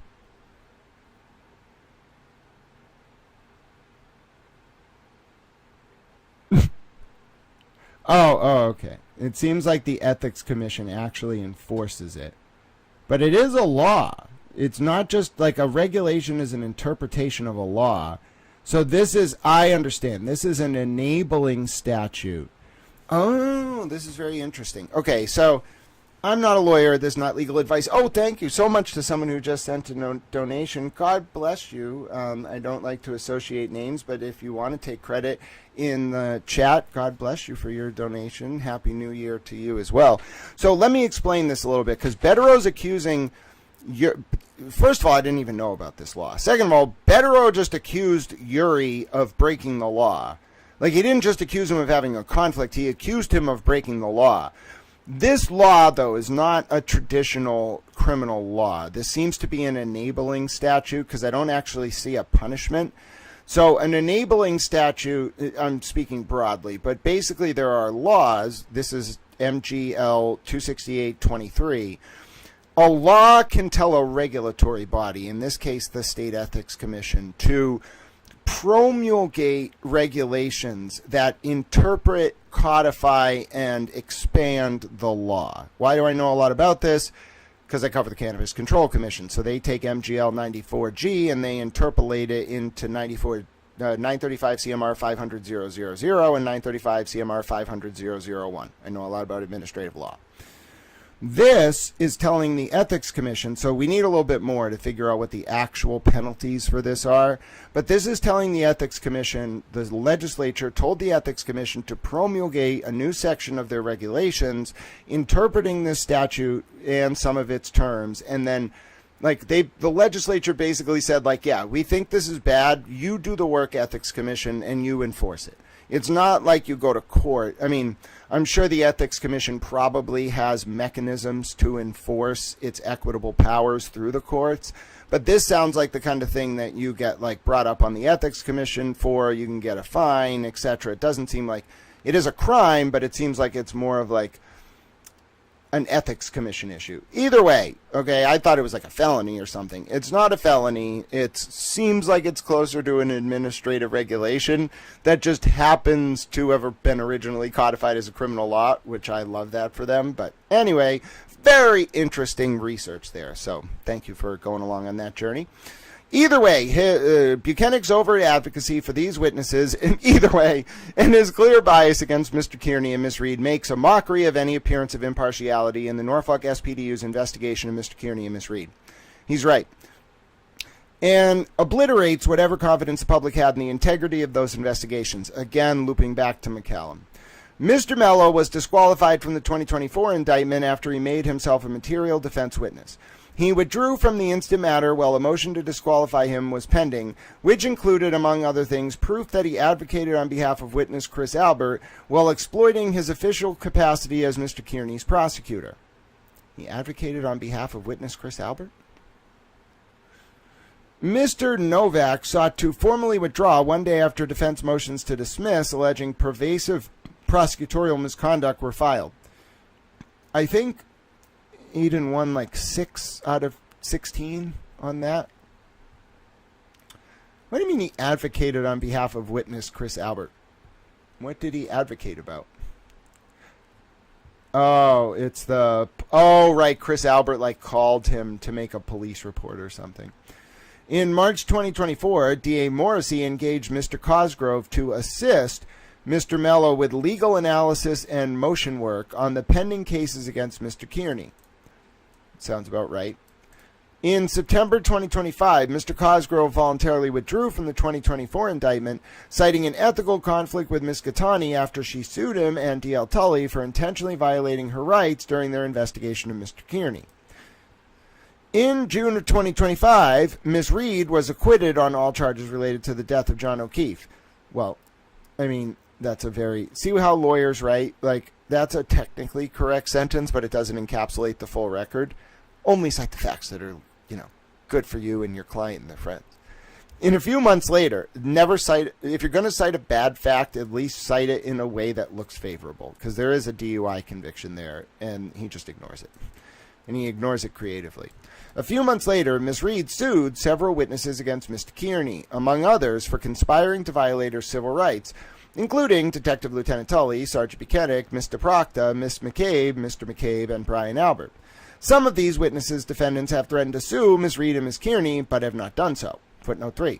Ms. Reed is a defendant in a pending lawsuit filed by the estate of John O'Keefe. I think it was also filed by John's niece, his adopted niece, and a few other parties. Potentially Mrs. O'Keefe. I don't remember. I think it's at least Paul as a representative of John's estate, and then KF, the niece. And people do use her name, but I would prefer to use her initials until she speaks out publicly. Personally, I hope she realizes that Kate Peter's a little nefarious and that Brian Tully's state police unit's not all it's cracked up to be. But, you know, she's a smart girl. I'm sure she'll figure it out. Mr. McCabe and Brian Albert. Some of these witnesses, defendants, have threatened to sue Ms. Reed and Ms. Kearney, but have not done so. If the court permits Mr. Cosgrove to remain in this case, he will be prosecuting a high-profile matter of public concern, alleging that Mr. Kearney intimidated witnesses while he reported on a case against a woman who was acquitted after 2 high-profile trials. Footnote 4. Matthew McCabe, Brian Albert, Chris Albert, Colin Albert, Juliana Nagel, and Mr. Proctor did not testify at Miss Reed's 2025 trial. Elizabeth Proctor did not testify at either of Miss Reed's trials. Yeah, but 268.13b covers family members of witnesses, so she doesn't have to testify. Peggy asked if I think TB is an insider. I think... how have I phrased this before? I think over the summer of 2023, Aidan Kearney wrote a pace of articles he has never replicated. I think he wrote a style of articles he's never replicated. Hadn't done it before, hasn't done it since. Was it just because of the Karen Reed case? No. I think it's because that was a way to generate tips about the state police, and Aidan can't say anything about it because if you sign an NDA with the feds, it's 7 years. So that's why Aidan, when asked by Kirk Minahan in the summer of 2023, maybe a little bit later, it might have been 2024. I think it was actually the summer of 2024, about 2 months before Matthew Farwell was indicted.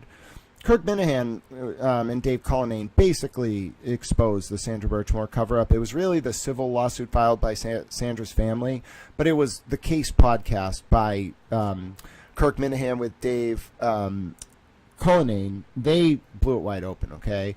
So Aidan's on Kirk's show over that summer, and Kirk's like, so what do you think about the Sandra Birchmore case, bro? I mean, like, the investigators from Karen's case, I mean, you're saying it's got all sorts of holes. Do you think anyone's going to be arrested for the Birchmore case? Like, federally, what do you think is going to happen? And Aidan's like, no, I don't think anybody's going to be arrested for anything. Like, I don't think there's anything there with the Birchmore case. What? Outside of myself and the lawyers involved in these cases, I think Aidan probably knows this stuff better than me and Karen, better than anyone else. There's very few people back then who were as close to this situation as Aidan. He was calling Alan. He was calling David. They definitely linked him up with the feds. Like, come on. So I don't believe for a second that Aidan thought Sandra Birchmore wasn't a cover-up. I think he had to say that because the feds told him, don't fucking say anything about Sandra Birchmore. It's going to look like the real investigations about Sandra Birchmore. We want the MSP to think it's about John O'Keefe's death, so they'll be confused as fuck and won't see us coming. Now, if you're Aidan, you're like, Karen, what the fuck did you get me involved in? That's what I would have said. I was like, bro, what? However, I actually wouldn't have said that because I study all these declassified files, so I know how the IC intelligence community works, and I would have been like, all right, like, okay, I understand what I'm involved with. I don't think I should be involved in this, but at least I know how to play ball. Aidan was so over his head. Come on, they didn't even call him back over the weekend of the 23rd of December. Why? Because that's not how the intelligence community works. They don't call you fucking back. They use you until they're done, and then they move on. Never, ever expect them to do you favors. You do favors for them. It doesn't work like that. You're either part of it or you do favors for them. If you're part of it, okay, you don't need to call them. If you're not part of it and do a favor for them, you're never getting a favor back. Maybe if you really, really, really, really do something important. But here I think they had Tully's unit dead to rights on Birchmore way before Aidan got involved. I think they just wanted to build a RICO predicate, so Aidan was good for generating tips about the state police. He was perfect for it. That's why I think Aidan's kind of like, why don't people see me as a hero? This is just my read of it. I've never asked him about it, never talked to him except for at court.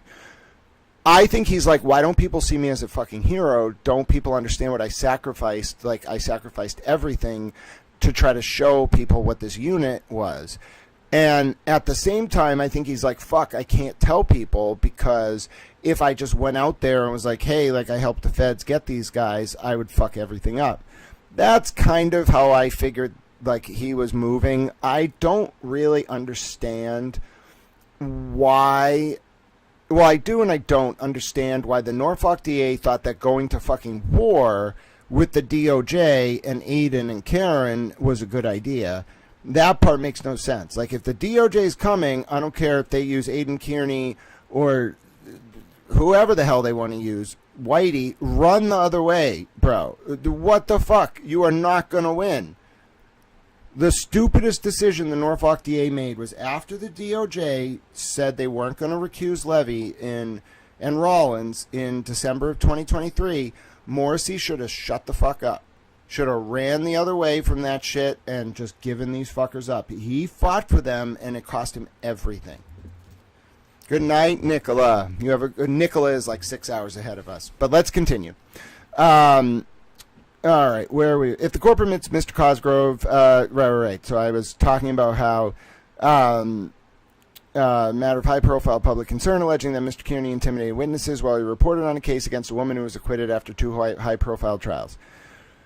And then we talked about the witnesses. Under the following circumstances, now, see, here's the important part of this. This is where Bedero's going to lay out every argument for why Cosgrove should recuse.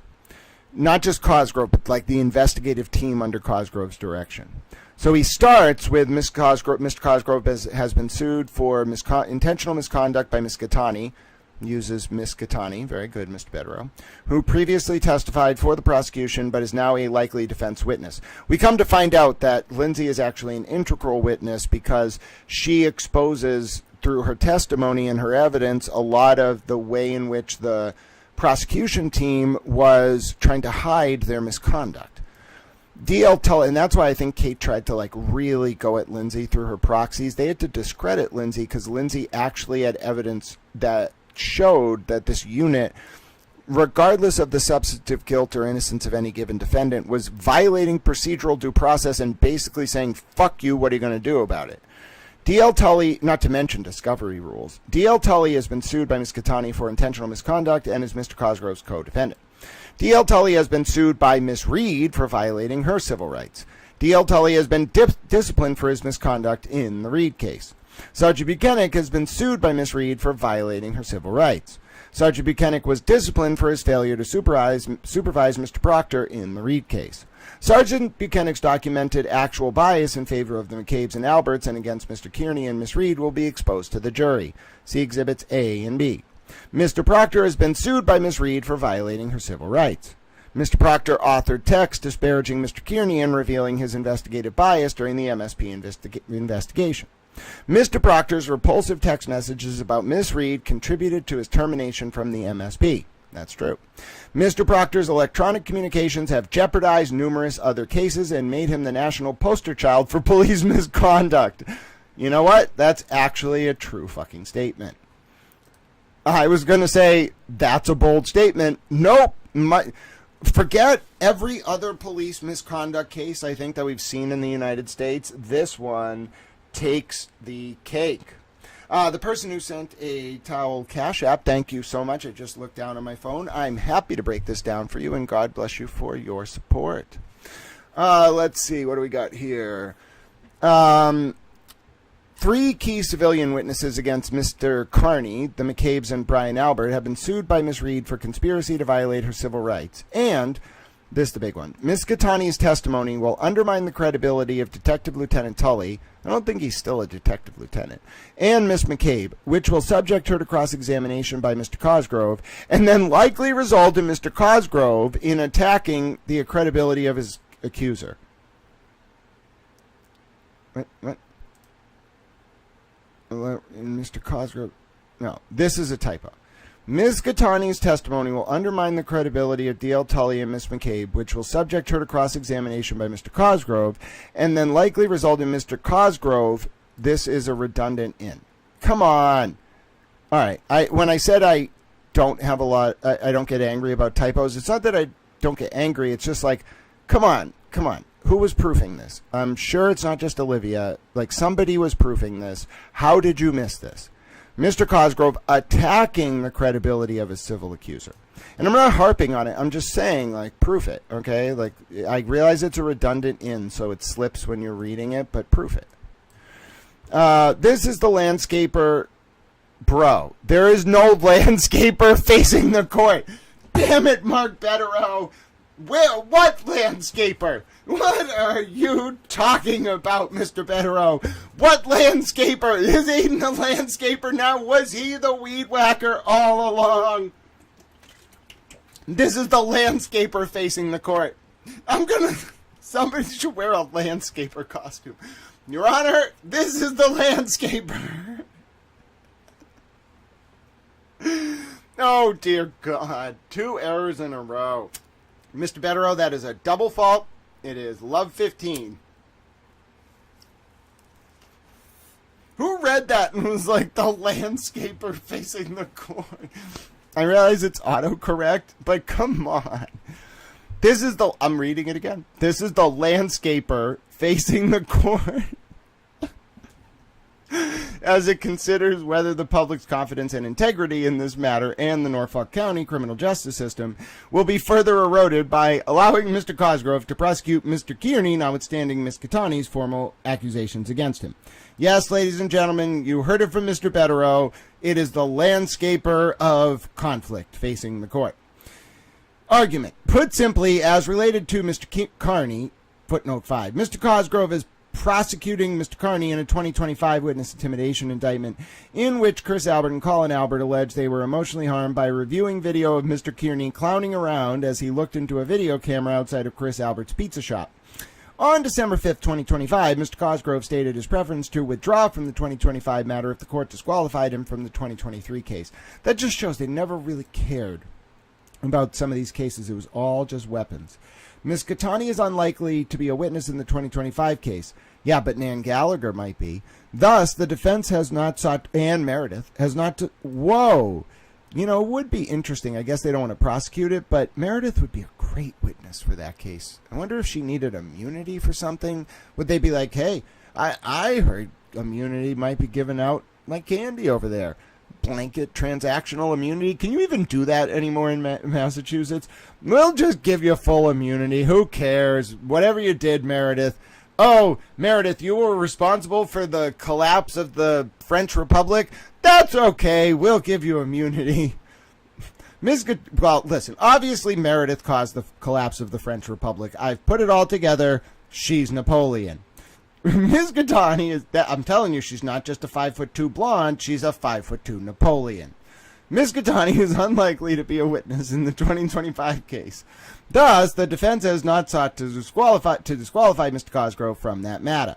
This begs the question, why is Mr. Cosgrove interested in remaining on the 2023 case but willing to abandon the 2025 case? Because the 2025 case was pretextual and mostly meant to get a bail revocation. I think Mr.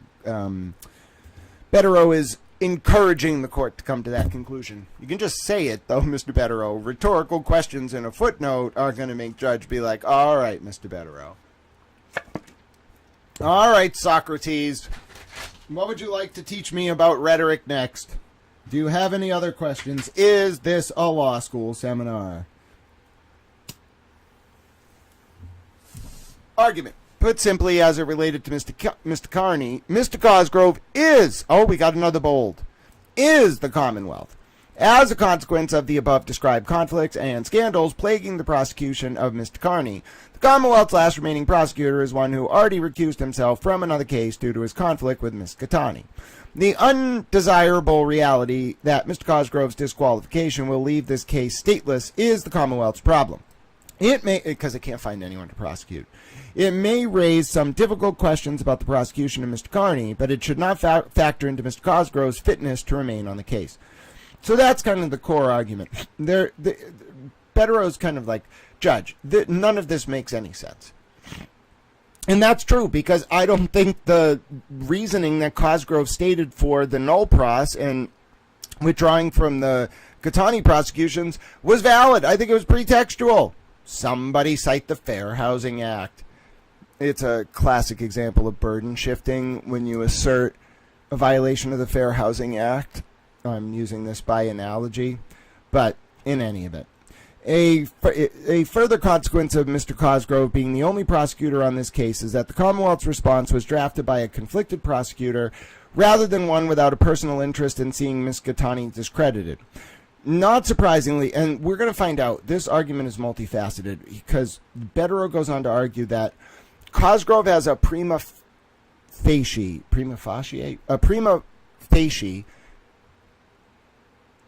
motive to discredit Lindsay because Cosgrove has to defend Jen McCabe's testimony.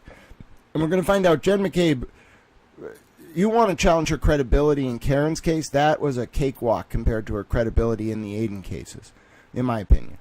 Not surprisingly, the tone and substance of Mr. Cosgrove's response illustrates the conflict between him and Ms. Catani. Before Ms. Catani accused him of intentional misconduct, Mr. Cosgrove successfully fought to prevent the public release of embarrassing and private details from her personal life by seeking broad impoundment and protective orders. No. I don't care if you weren't on the case at that point. You don't get that wrong. I'm sorry. I have to object on fact. Olivia, that is not what happened. Olivia prides herself on a knowledge of the factual record. Olivia, that is not what happened. You want to know what happened? You want me to lay it out for you? I'll do it. April 2024. Brian fucking Tully, personally, while Ken Mello is in the hospital, takes a 15-year unredacted extraction of Lindsay's cell phone, compared to Natalie, who was allowed to submit her cell phone to a private company and remove things before Tully got the extraction of Natalie's phone. Miss Hoity-Toity over there. Fuck your aristocracy. Fuck your Hollywood. Fuck yourself. Anyway, so Tully, in all his infinite fucking wisdom, removes messages from Kate Peter to Lindsay and from Tully to Lindsay before leaking this extraction while Ken Mello's in the fucking hospital. Then Ken Mello invokes the clawback provision of the discovery rules, and Bradle's like, I'm Tim Bradle. He was being Tim Bradle, all right? As much as I blame Aiden and Tim Bradle for being Aiden and Tim Bradle, they were just proxies here, all right, folks? Tully was the mastermind, and Jason Broyles was the intended recipient so that Broyles could attack Lindsay and myself to get credibility with Turtle Riders, to get close to Aiden so he could feed intel back to Kate and Tully, in my opinion. Anyway, the point is, that's in April.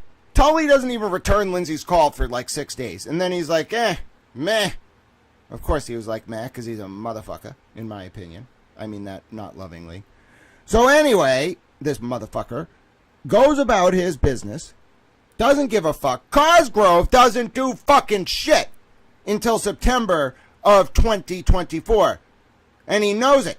And everybody knows it. That motherfucker goes into court. I get in a mood about this. That motherfucker goes into court in September of 2024 and fucking writes a handwritten fucking protective order being like, oh, it's okay if Aiden keeps a copy of the phone and et cetera, et cetera, et cetera. That was in front of Judge Squires Lee. That was the same day that Lindsay got sabotaged at the courthouse by a court clerk that... No comment. I love most of those clerks. They're wonderful. I love the court officers. I don't like what happened that day. I don't like it at all. Anyway, so I go in there. Wait a minute. What were we talking about? Right. I think I was watching court that day. I was either watching or there. And Lindsay is there. And Tully's there. Cosgrove's there. And Bradle's there. And Judge Squires Lee is like, go write the agreement. So Cosgrove and Bradle write it by hand and file it. Fucking bullshit. You know how now I'm not saying Judge Squires Lee did anything wrong. I think the clerk kind of misled her because she was in the bag for Jen McCabe, which is a whole different story. But the point is, so the one thing that Judge Squires Lee did that made me realize that I think she caught on to the fact that the clerks fucked around was that Judge Squires Lee entered an order on the docket permanently allowing Lindsay to file pleadings. So anytime Lindsay could just go in and they'd be like, no, Lindsay could be like, I have an order from Judge Squires Lee. It was the strangest thing. Anyway, so that kind of, but I don't really know what to make of all that. Anyway, so it's bullshit though. That is wrong from Betterow, and I'll tell you why. Because it wasn't until Lindsay made movement okay, about this protective order that Judge Krupp on December 27, 2024 spanked Brian Tully and Robert Cosgrove and Aiden a little bit. And was, I'm paraphrasing here, Judge did not say the word motherfucker. And it was like, you motherfuckers, you got to read that 3-page order from Judge Krupp from December 27. You want to say Robert Cosgrove, no, Mr. Betterow, no. And what's weird is there's no reason to present it this way, okay? Because presenting it the way that is true to the factual record and in the way I just described buttresses your argument that Cosgrove was conflicted because he tried to let the phone extraction go unprotected for months. Hello? Feel like I'm fucking banging my head against the wall sometimes with these fucking lawyers. Sorry, I shouldn't have this coffee. I'm in a mood. The point is, no. That's wrong, factually. And the factual record makes your argument stronger. Oh my God. Oh my God. How can you get it so wrong and hurt your own argument at the same time? If you're going to get it fucking wrong, get it wrong because the truth hurts your argument. If you have the truth and if you have the facts on your side and the law on your side, you don't have to pound the table. Just state it correctly. Cosgrove sabotaged the attempts to get a protective order on the phone, and 5 months after the phone was released by Tully, mind you, Cosgrove is delaying to protect Tully because Tully edited the extraction because he wanted it to be released right when the first Karen Reed trial started, so that all the Turtle Riders would focus on Lindsay. And I'll tell you, there's something to be said here. There's something to be said about how even Betterow doesn't get it. Because Cosgrove doing that, waiting months to do the first bullshit protective order, and then not doing anything to get Judge Krupp to issue a protective order. It was Lindsay who got Judge Krupp to do that. Well, it was Judge Krupp realizing, I think, what had happened. Judge Krupp, when he retires, I want to talk to him about that day. I want to be like, how pissed were you when you realized that Tully did this on purpose? He's probably like, oh, that motherfucker. Judge Krupp is a stern judge, too. You don't want to get on his bad side. If you're on his good side, you might get a smile and a little chuckle. And then he's right into it. If you're on his bad side, he will not let you talk. I love judges like that. All right, let's continue. So, it's like in, my God, go to federal court. If you get a smile from Judge Telwani, that is like a core memory. I got a smile from Judge Telwani. I just beamed. Now, she did put a sign on her courtroom being like, no loud typing before I got there. So I knew she knew I was coming. It was for the Leslie hearing. But she still smiled at me.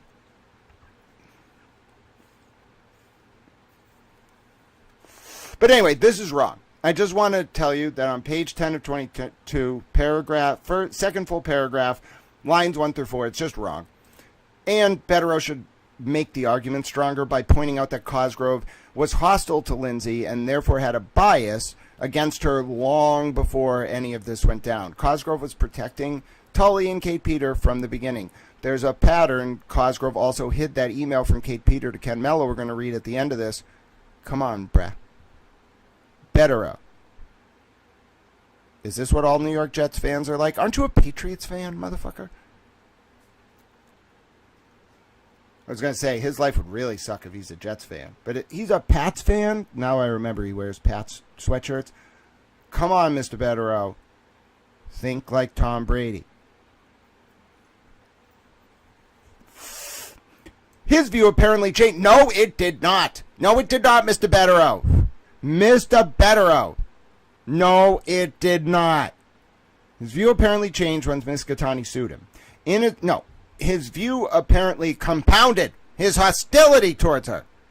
In his response, Mr. Cosgrove publicly regurgitated what he previously condemned Mr. Kearney for widely disseminating about Miss Gattani. No. Yeah, exactly. Publicly regurgitated, and what I would have said is, I would have said something about Mr. Cosgrove seemed to do this in a way to emphasize the very attacks he had previously condemned. Even worse, In his response, the prosecutor being sued by Ms. Catani muses aloud about whether she might be prosecuted for perjury if she testifies as a defense witness at trial. That was a threat, in my opinion. He threatened her. For no reason.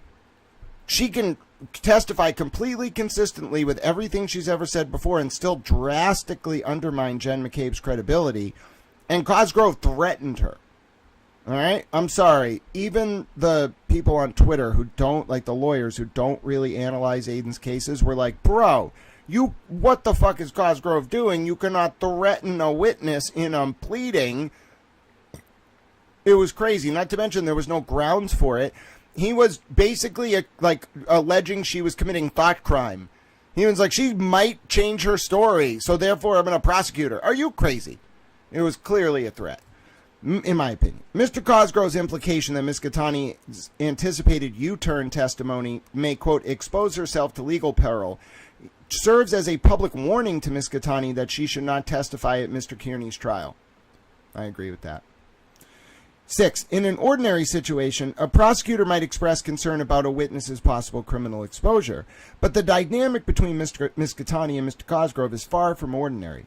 Mr. Cosgrove had no such concern for Ms. Catani's welfare when he called her as a prosecution witness against Mr. Kearney at a Dedham District Court trial after the defense brought information to the Commonwealth's attention that Ms. Catani would expose herself to possible perjury charges if she testified as anticipated. All right.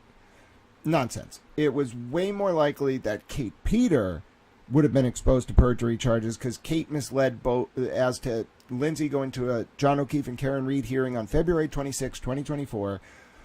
Kate misled the O'Keefes and Lindsay. Kate told Lindsay that the O'Keefes wanted Lindsay to come support them that day. Lindsay was honored. She did it.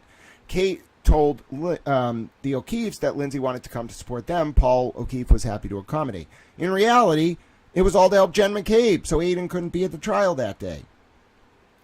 Mr. Cosgrove has publicly expressed concern that she might perjure herself if she testifies in a manner favorable to Mr. Kearney. I wouldn't even say favorable to Kearney. I'd say damaging to Jen McCabe. I think that's what Cosgrove's mostly worried about, in my opinion. Left unanswered and emblematic of the conflict that compels his disqualification, Mr. Betterow. Normally that would be offset by a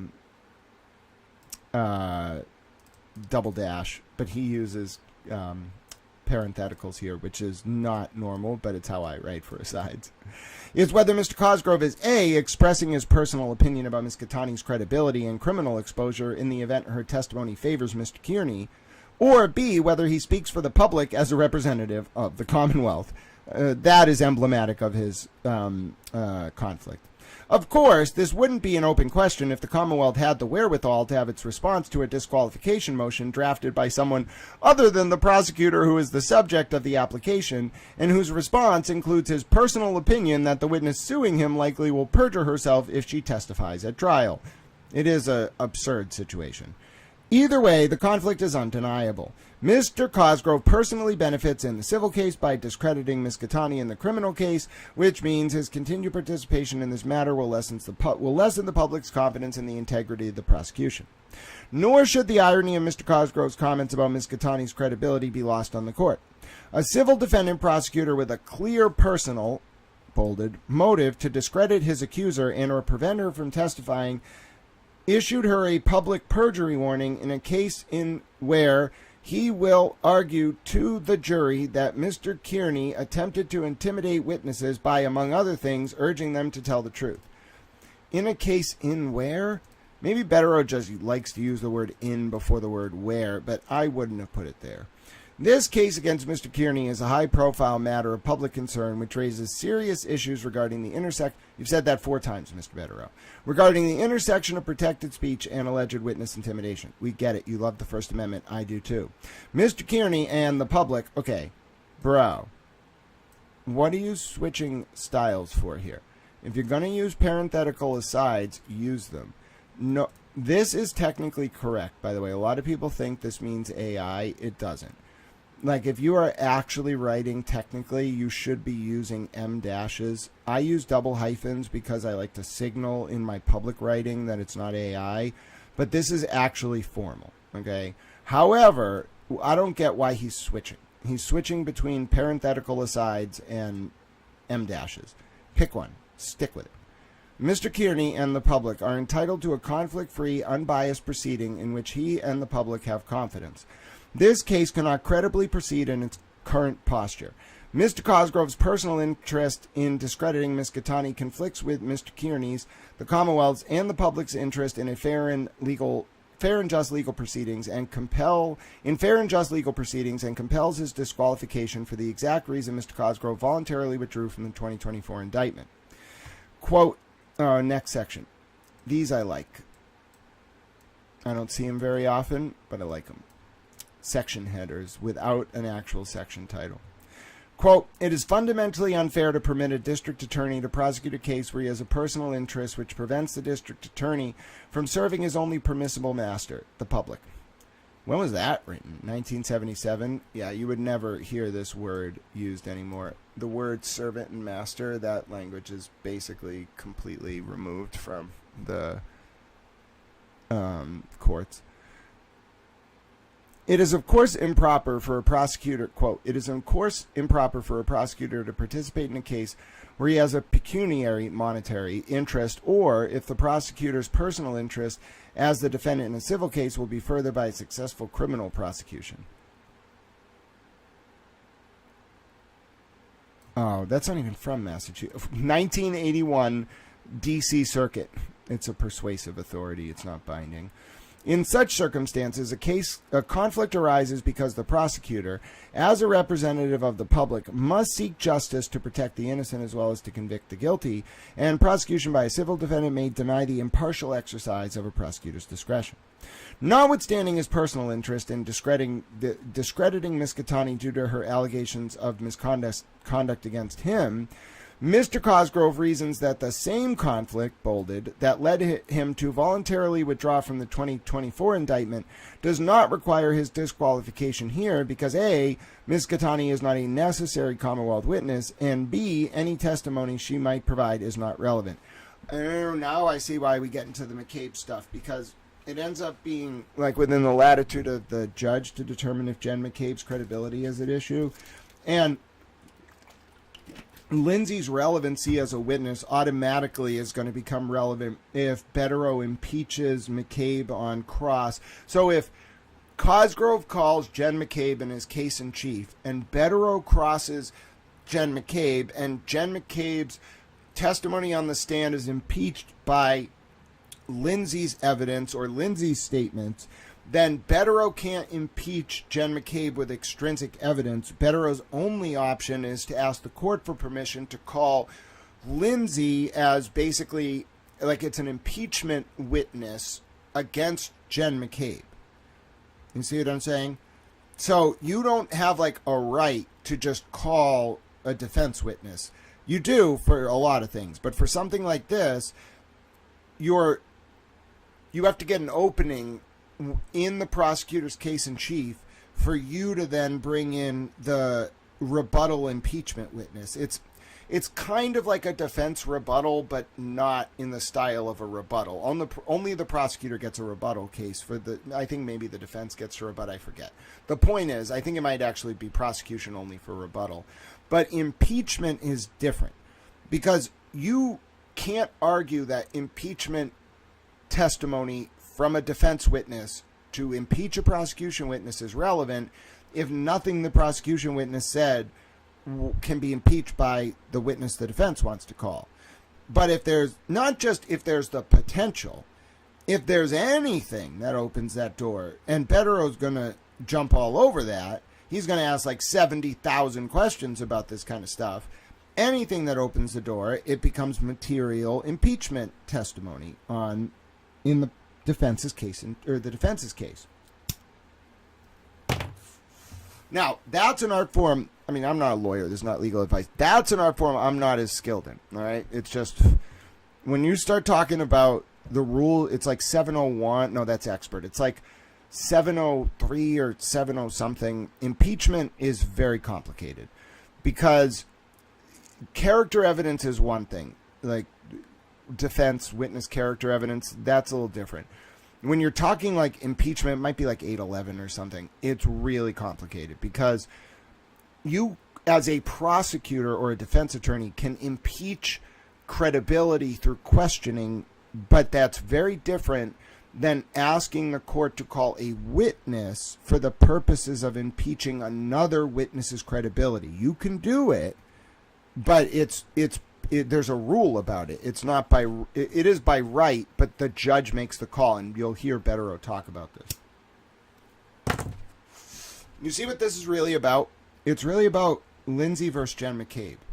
Because what you end up finding out is that Jen McCabe, when Lindsay talked to her the first time in like 2023, like November, December, Jen McCabe was like, you should be sorry for dating Aiden. And if you were really sorry, you would testify.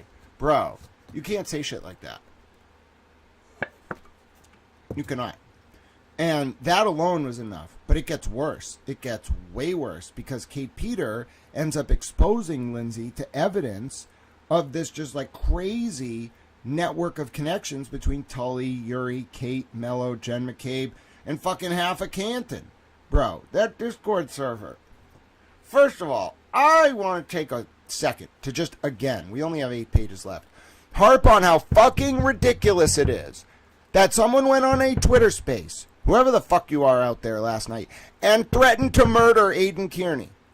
I do not mean that someone in the heat of the moment was just screaming about it. That is not what happened. I'm not playing the clip. I'm not doing it. Even to critique it, I'm not platforming what this person said. I'm going to describe it for you. Do you all understand that while Chris Albert, a elected selectman of the town of Canton, hello, trust is love, good evening. Last night, Chris Albert was on a Twitter space that got recorded in full by Law Girls Not Attorneys. We might watch it tomorrow. And he said, I heard the clip. As Chris Albert was up there, he paused speaking. Somebody else got up there. Their identity is not clear right now. They didn't just threaten to murder Aiden Kearney.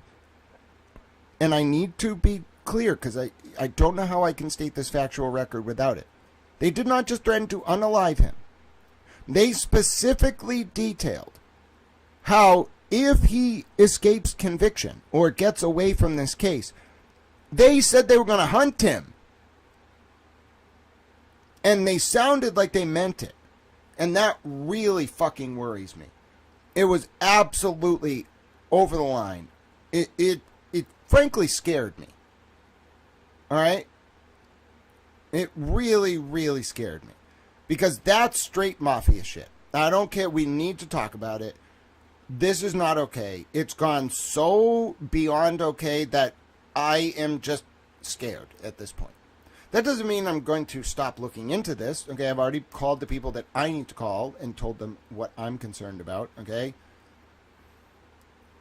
This is absolutely inappropriate. What I heard last night, put it completely over the line. This is out of control. All right? They said... this person, and Chris Albert laughed, and you had a public official listening to a member of the public not scream in fury, but say a methodical plan laid out with specific consequences at specific steps to unalive Aiden Kearney, like on the street. That is straight mafia tactics. And I'm worried they're actually going to do it. What the fuck do you even do in that situation?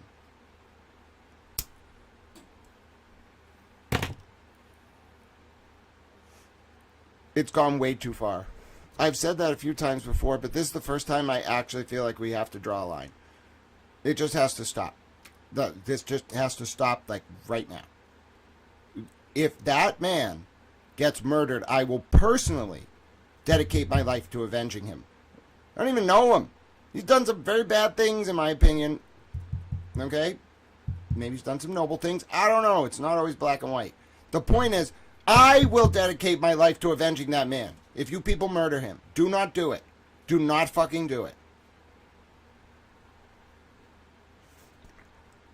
Anything happens to him, I will dedicate my life to exposing it. Don't do it. I owe him nothing, by the way. Wouldn't take a dime from him if he offered it. I still, if you hurt him or kill him, I will dedicate my life to exposing what you did. Don't do it.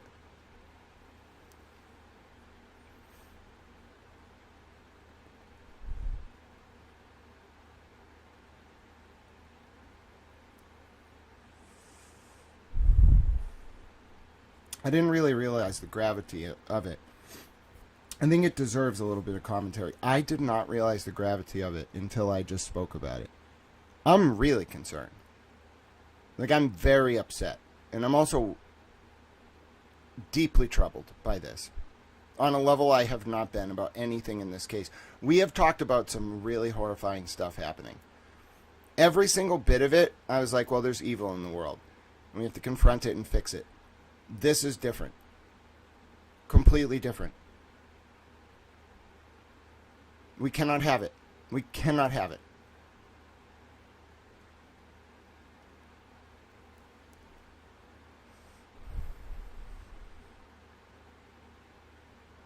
I don't even know what to do. Because it's kind of out of my hands. I mean, I can call the FBI. I can say they're going to murder this man. They probably know already. Okay, who do you think they called probably first thing this morning? You call the FBI. You say, this person just threatened to not just murder me, but if I do not get convicted, they're going to hunt me down and kill me on the street. They know. But what are you going to do? You can't put him in witness protection. People are going to be like, where did he go? You have to, the only option is to take out the threat. How are you going to take out this threat that is amorphous, operates across like 4 communities, and probably more, is very entrenched, has a lot of fucking money, a lot of power, political power, fiscal power, whatever. I don't know what to do.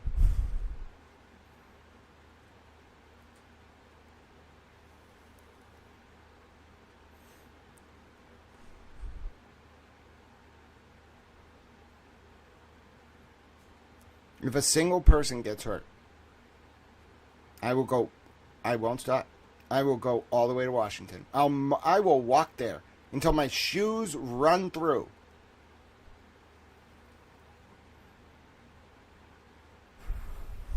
I have a really bad feeling about all this, and something has to happen. I don't know if the DOJ is going to do it. This might prompt them to do it. I'm telling you, if you start threatening to murder people, they will move.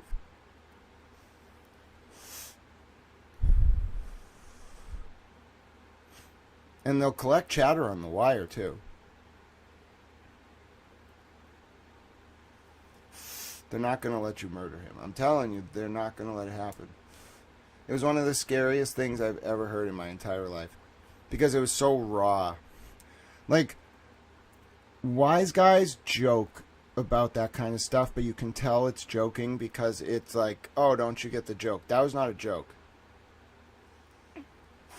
And it wasn't Italian either, it was Irish.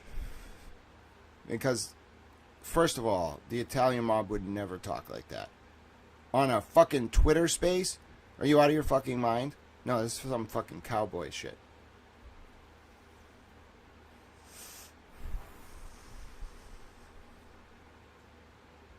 It's really bad.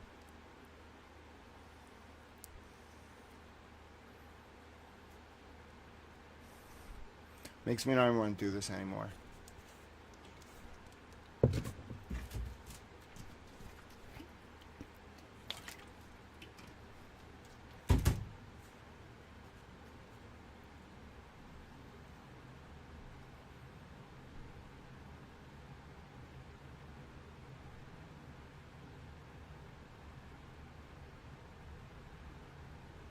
I've never had this feeling about anything we've covered.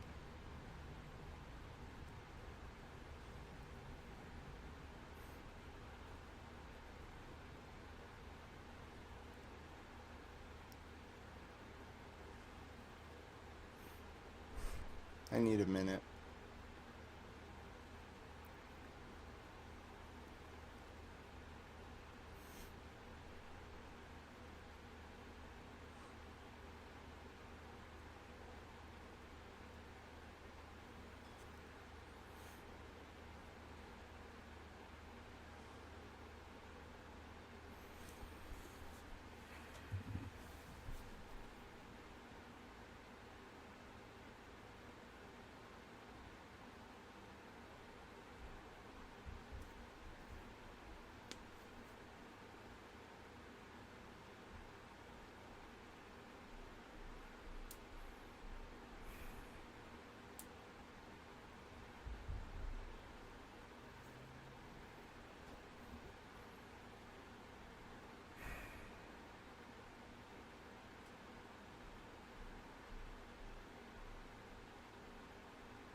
I don't think there's anything I can say.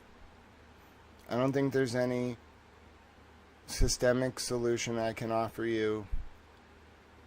I don't think there's any plan I have. I think you should just pray. I think you should pray that nobody gets hurt and that somebody intervenes. Because I'm really worried at this point that people are going to get desperate and they're going to hurt somebody or multiple people. And it's either going to be me or Aiden or Lindsay and it's going to happen. And it's going to look like something else, but it's going to be very bad. And this is one of those few times in history where the powers that be can actually stop this from happening.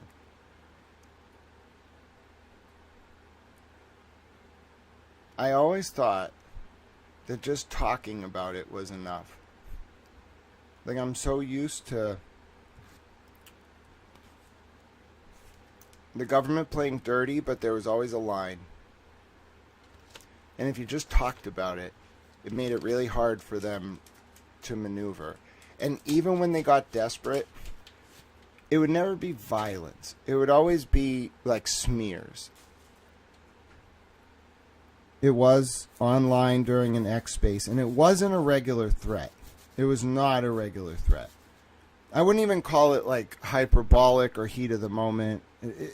It was so methodical, it struck me to my core. And I think I kind of ignored the ramifications of it because I was doing things today, and I was just in a headspace where I didn't actually reflect. You saw me reflect live. I kind of realized what it was. It wasn't just a threat. It was a reflection of methodical planning. And I mean,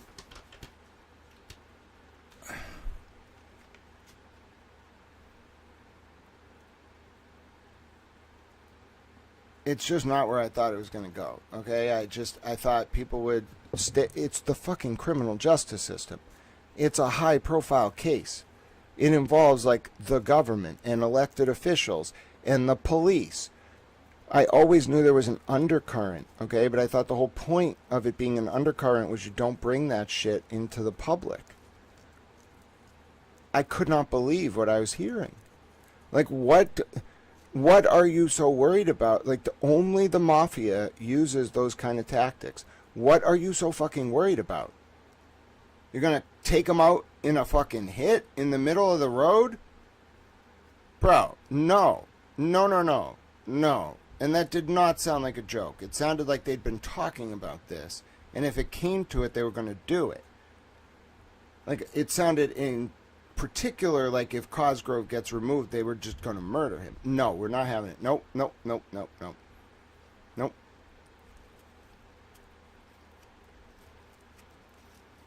I think they stabbed Brian Walsh. I really do. I think they engineered for him to be stabbed.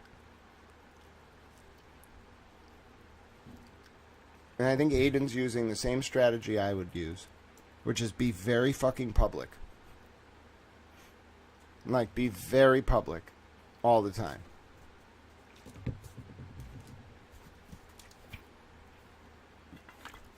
Anyone who's not in the limelight is susceptible to being taken out.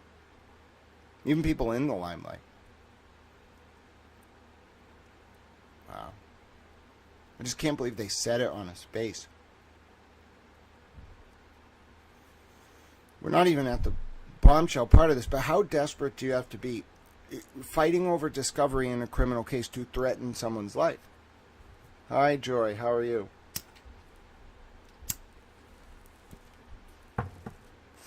All right, I got through that. I'm sorry. That was very heavy. It's still heavy because I don't know where it's going, and I'm concerned.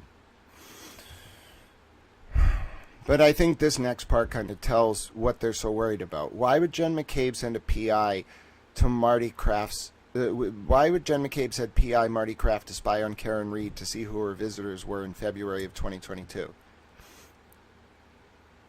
Because Karen's smart, and if she did any investigation at all, she was going to find the Birchmore cover-up. She was going to find people clearly who are willing to not. It takes a certain type of person to murder, to kill someone. Okay, like we study these cases all the time on this channel. You will see different examples of this all the time. Different profiles of murderers, from the Adelsons to BK to out in Idaho to the Julio Fulio case down in Florida. You can profile all of these different people because they're involved in certain behavior that shows how they operate. Every single one of them has something in common. Except for the rappers who sometimes go on streams and self-snitch. Okay? Don't do that. I'm not a lawyer. This is not legal advice, but just don't do that. Don't fucking make rap videos where you reenact murders. That's the stupidest fucking thing I've ever heard of. That actually happened. Are you a moron?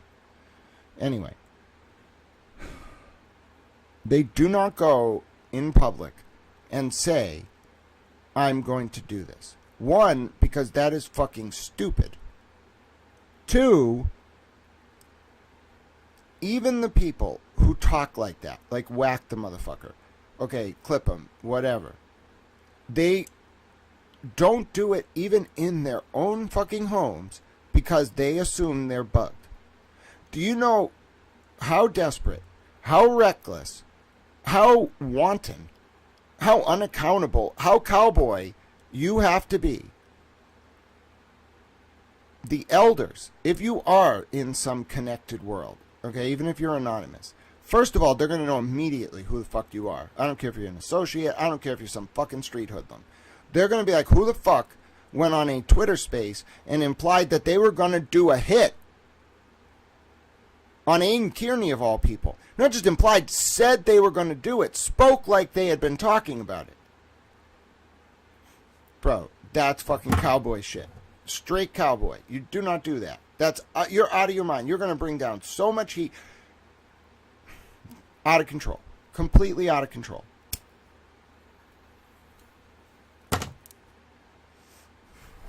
Yeah, no. Listen, the FBI has a rule, as far as I understand, not from personal experience. I've just heard about this. If they have any reason to believe there is a direct threat to life, they have to tell the person. I'm telling you right now, I have a really, really strong reason to believe that what we heard on the Twitter space last night was only scratching the surface, and there's a serious, serious risk that if things go south with this case, there are people who can and will hurt that man. I'm not going to watch it happen. I'm not going to do it. I'm sorry. I'm going to talk about it. We have to stop it from happening. It has nothing to do with his behavior. You cannot put a hit out on someone. You cannot do that. Nope. They're not doing that. That's... You're no better than Brian Walsh. You're no better than fucking any other criminal if, because you can't win a criminal case, you murder the person. Nope. I'm telling you right now, we cannot have it happen.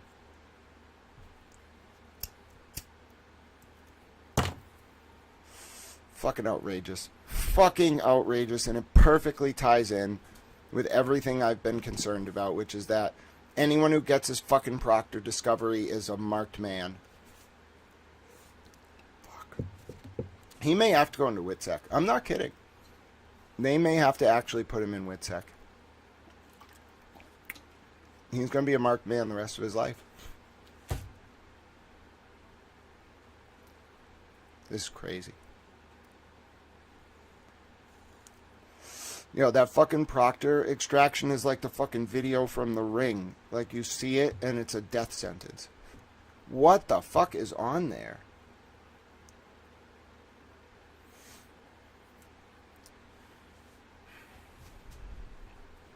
I'm not okay with this. Also, I don't care what anybody says. I don't trust those lawyers on the Miles King case. Sorry. I only trust Betterow right now. And Bradel. As strange as that is. I can't believe I just said that. I think all the lawyers who have touched the Proctor discovery are actually in the bag for the Commonwealth, except for Bradel and Betterow. Oh my God, they're going to destroy them. I don't know if Bradle and Betterow are going to get through this with their law license. They're very noble, huh? It's going to be the end of their careers. I mean, they're going to go on to be well taken care of. But if they actually pull this off, they're going to suffer for it. All of them. Oh, my God.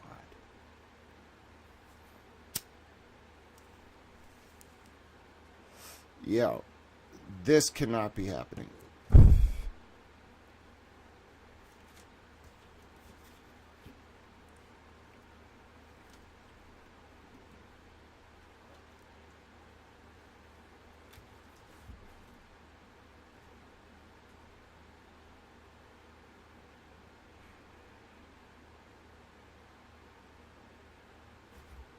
That's why Meredith's leaking about Betterow. Oh, fuck. I bet Betterow figured it out. He had to make a serious choice, though. They're going to ruin his career.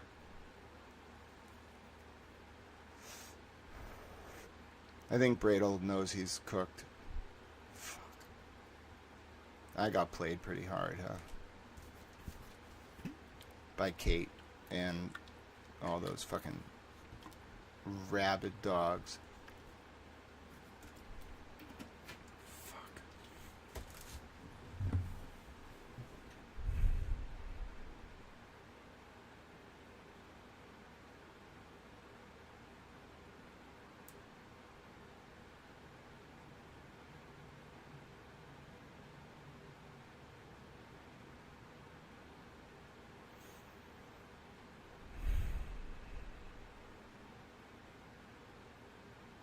I'm grappling with a lot of stuff right now. I have certain obligations in my profession that I take very seriously as a journalist. I'm not a licensed professional, okay? That's not how journalism works. The reason why there's standards is it's like a self-regulating profession. Okay, we all keep each other in check. Like your colleagues will tell you if there's a problem. Unless you've really carved out your own niche. Everybody talks, and you got to follow the rules. You got to be trained. They don't like cowboys. But we do not have... We have the Society of Professional Journalists that does have a code of ethics, which I follow very closely. The one exception, and I've never come across it in my work before. One time I did, actually. I was covering this fucked up... Strangely, it involves organized crime as well. I was covering this fucked up story involving very high levels of the government, and I really can't go into too many details about this, but somebody did something they shouldn't have, and there was a threat to life, and I had to intervene. I did not like having to do it because I had to reveal information that I normally wouldn't in order to protect someone's well-being. And it was a very challenging... I did the right thing in the end. And everybody was okay. I wouldn't say emotionally okay, but the source made it through. Everybody was okay. That was the toughest call I've ever had to make covering anything. Because it was really a life or death call. And I was like, what the fuck? Like, what? How? And I've quickly put together the how. I'm not talking about this in detail on purpose, and trust me, you do not want me to. And so that was the only time I've ever had to make this kind of decision.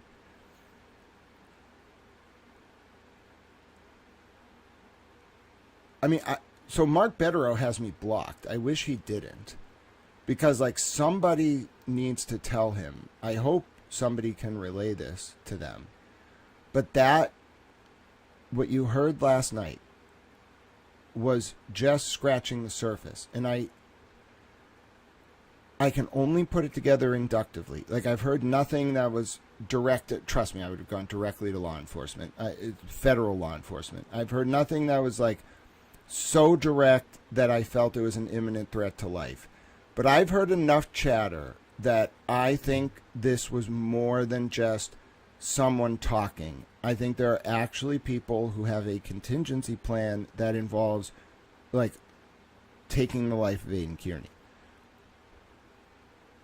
I don't really know what to do about that, I can't even believe that I found myself around some of these people in hindsight. I'm disgusted.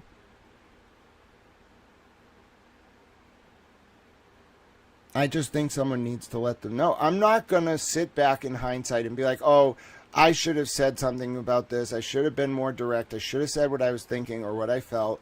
No, I'm not doing that. I do not care about that. I am far more concerned with being proactive. I would rather people be proactive over something that doesn't materialize than just hope for the best. And in this situation, I think it's kind of a break glass moment. I did not have time to process what I heard last night until I was reading through this document, and I kind of really took stock. And I'm telling you, I think that there should be a formal discussion about not only what was said last night, because the state's never going to do anything about it, but not only what was said last night, but also the potential that there is actually a group of people with the means, motive, and opportunity to effectuate that plan as a contingency if something goes wrong with this criminal case.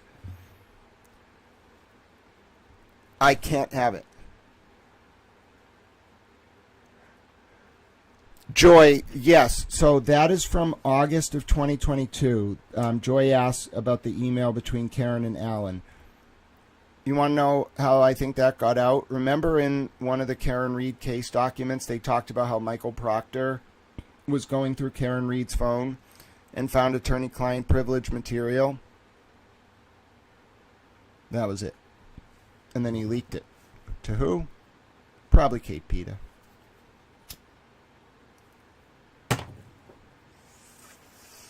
You cannot have Discord servers with fucking witnesses and Kate Peta, Michael Morrissey sending links to the Discord server because it leads to this shit. And not to mention, if there is an undercurrent of organized crime here and they hurt anyone, no, it's not the night. No, we're not going back there. No. Run a fucking business. Trade stocks. What the fuck?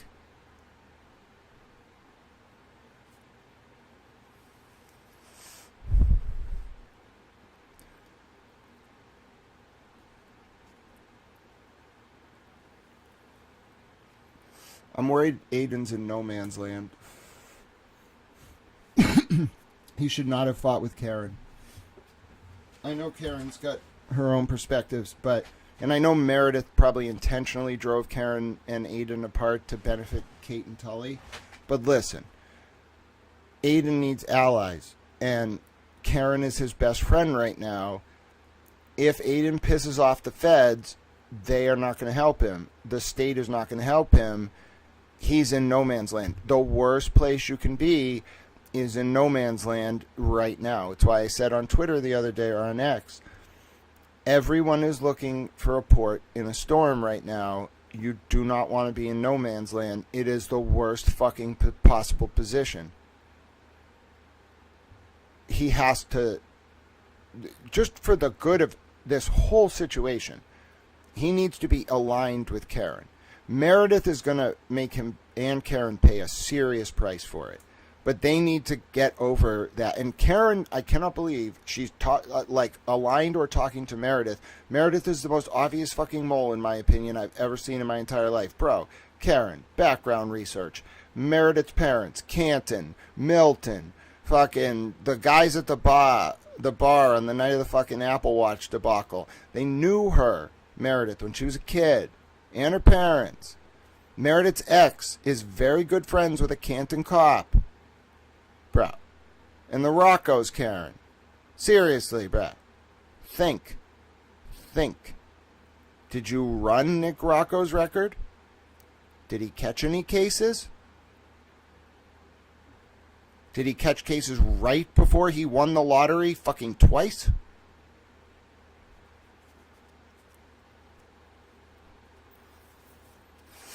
Wow, Karen and Aiden, a bunch of people around you had caught cases in the past. I wonder if it made those cases easier if they cooperated, either against you or other people or on an ongoing basis. I wonder if the Boston Globe story about the abuse of the informant system has anything to do with what everyone in the media is onto. No, that couldn't be it. No, we have to be hit over the head with things. Subtlety is a dead art. Think.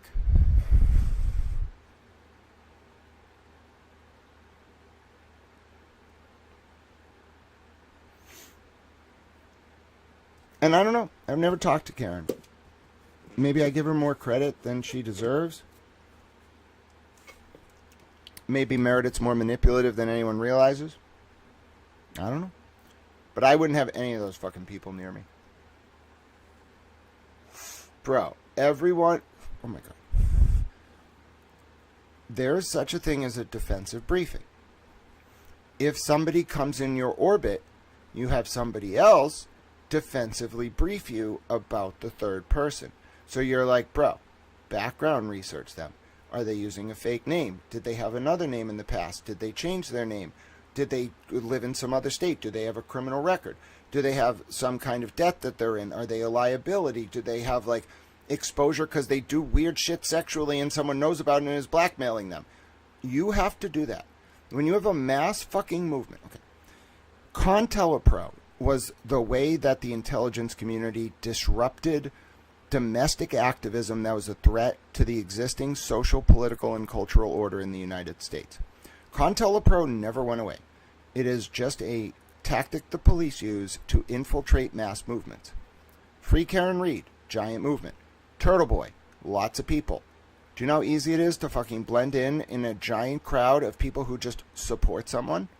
Yes, that is called COINTELPRO. It has very specific ends. Disrupt, disorganize, destroy. If you think of everything that's going on with the Free Karen Reed and Free Turtle Boy movement right now, from the perspective of disrupt, disorganize, destroy, then every tactic being deployed makes sense. Why the threat then to Aiden? If this apparatus is so good at what it does, why the threat? Because they lost control. They lost control of the narrative, the evidence, the Rule 14 process. They fucking lost control. It was something to do with the feds and Proctor's phone. It was something to do with Lindsay revealing the information. It was something to do with Kate Peters' big fucking mouth. It was something to do with Jen McCabe having fucking voodoo dolls and being a Jen McCabe. All right? All these things combined, and they fucked up. They fucked up really bad. In the worst way possible, and when bad people fuck up, they get desperate, and when bad people who are desperate fuck up, they do stupid things. And I'm worried we're going to get to a point in this where those people can't undo their stupid fucking things. Do you know how easy it is to find a fucking soldier who has got 24 fucking warrants and wants like $500?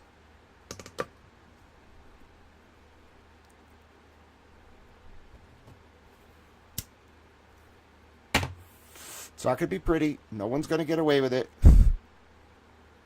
They don't want to get away with it. They want to send a message. That cannot happen. It will not happen.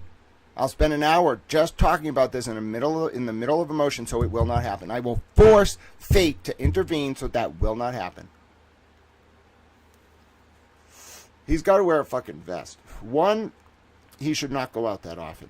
2, he needs to wear a vest. 3, they really have to put him in WITSEC. I'm sorry. Like, they have to make a call and protect this man, because the people he is up against, it's not one person, it's his whole network, and they are very, very, very desperate, and they don't care. They're just going to kill him.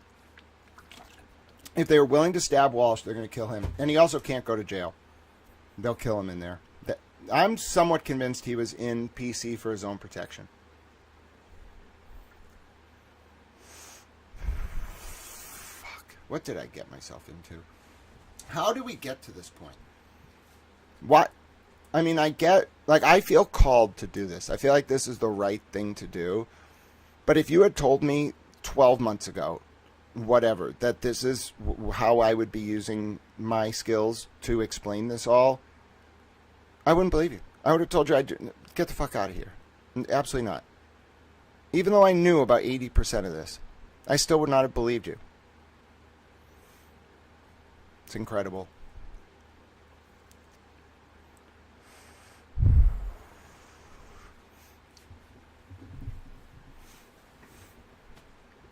FBI DOJ corruption survivor. Lindsay Gattani was targeted.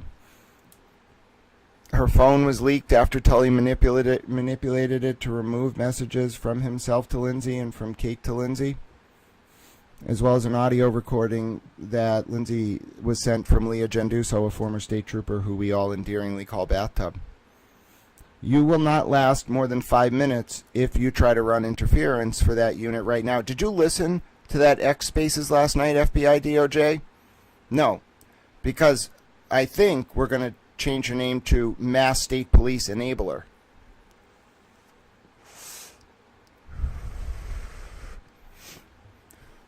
Nope. The entire basis of this motion was evidence coming to light that the prosecution in the Aidan Kearney case withheld discovery and had a material conflict, including discovery involving Kate Peter and Ken Mello from February 14th of 2024. It's bad. And FBI DOJ, whenever you come in here, I tend to wonder, are you only concerned with corruption if it doesn't touch on the people that you want to support? That's not okay. I don't play that game. And you got timed out for 24 hours the other day. I'm going to get into paternalistic asshole towel mode. If you try to run interference right now, we're talking about someone who openly threatened last night to hunt down and kill Aidan Kearney. Maybe you defend that kind of thing. I think Betterow is putting his career on the line to defend Aidan here, because I think Betterow's smarter than me. I mean, obviously, he's like a 20-year lawyer who does con law. However, I think he came to the same conclusion I did, and I would have done the exact same thing. Even if I thought Aidan did some of the things they said he did, even if I thought he did more, even if I believed and knew he did more than that, in light of the full totality of the circumstances, I would do it. I would do exactly what Betterow did. I'd be like, fuck it. I'll figure it out.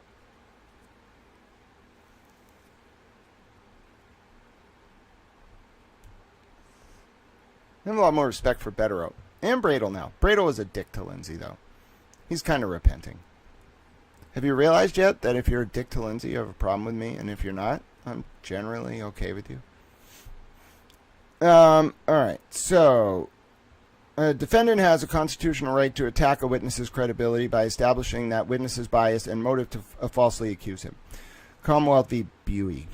This includes revealing possible biases, prejudice, or ulterior motives of the witness as they relate directly to issues or personalities in the case at hand. Assuming, arguendo, for argument's sake, that Mr. Cosgrove does not call Ms. Gattani as a witness, and that her testimony would not be relevant to the substance of the indicted charges, Ms. Gattani's testimony will undermine the credibility of key prosecution witnesses D.L. Tully, Ms. McCabe, and possibly others. Now, I understand why he's ceding the first point, okay, that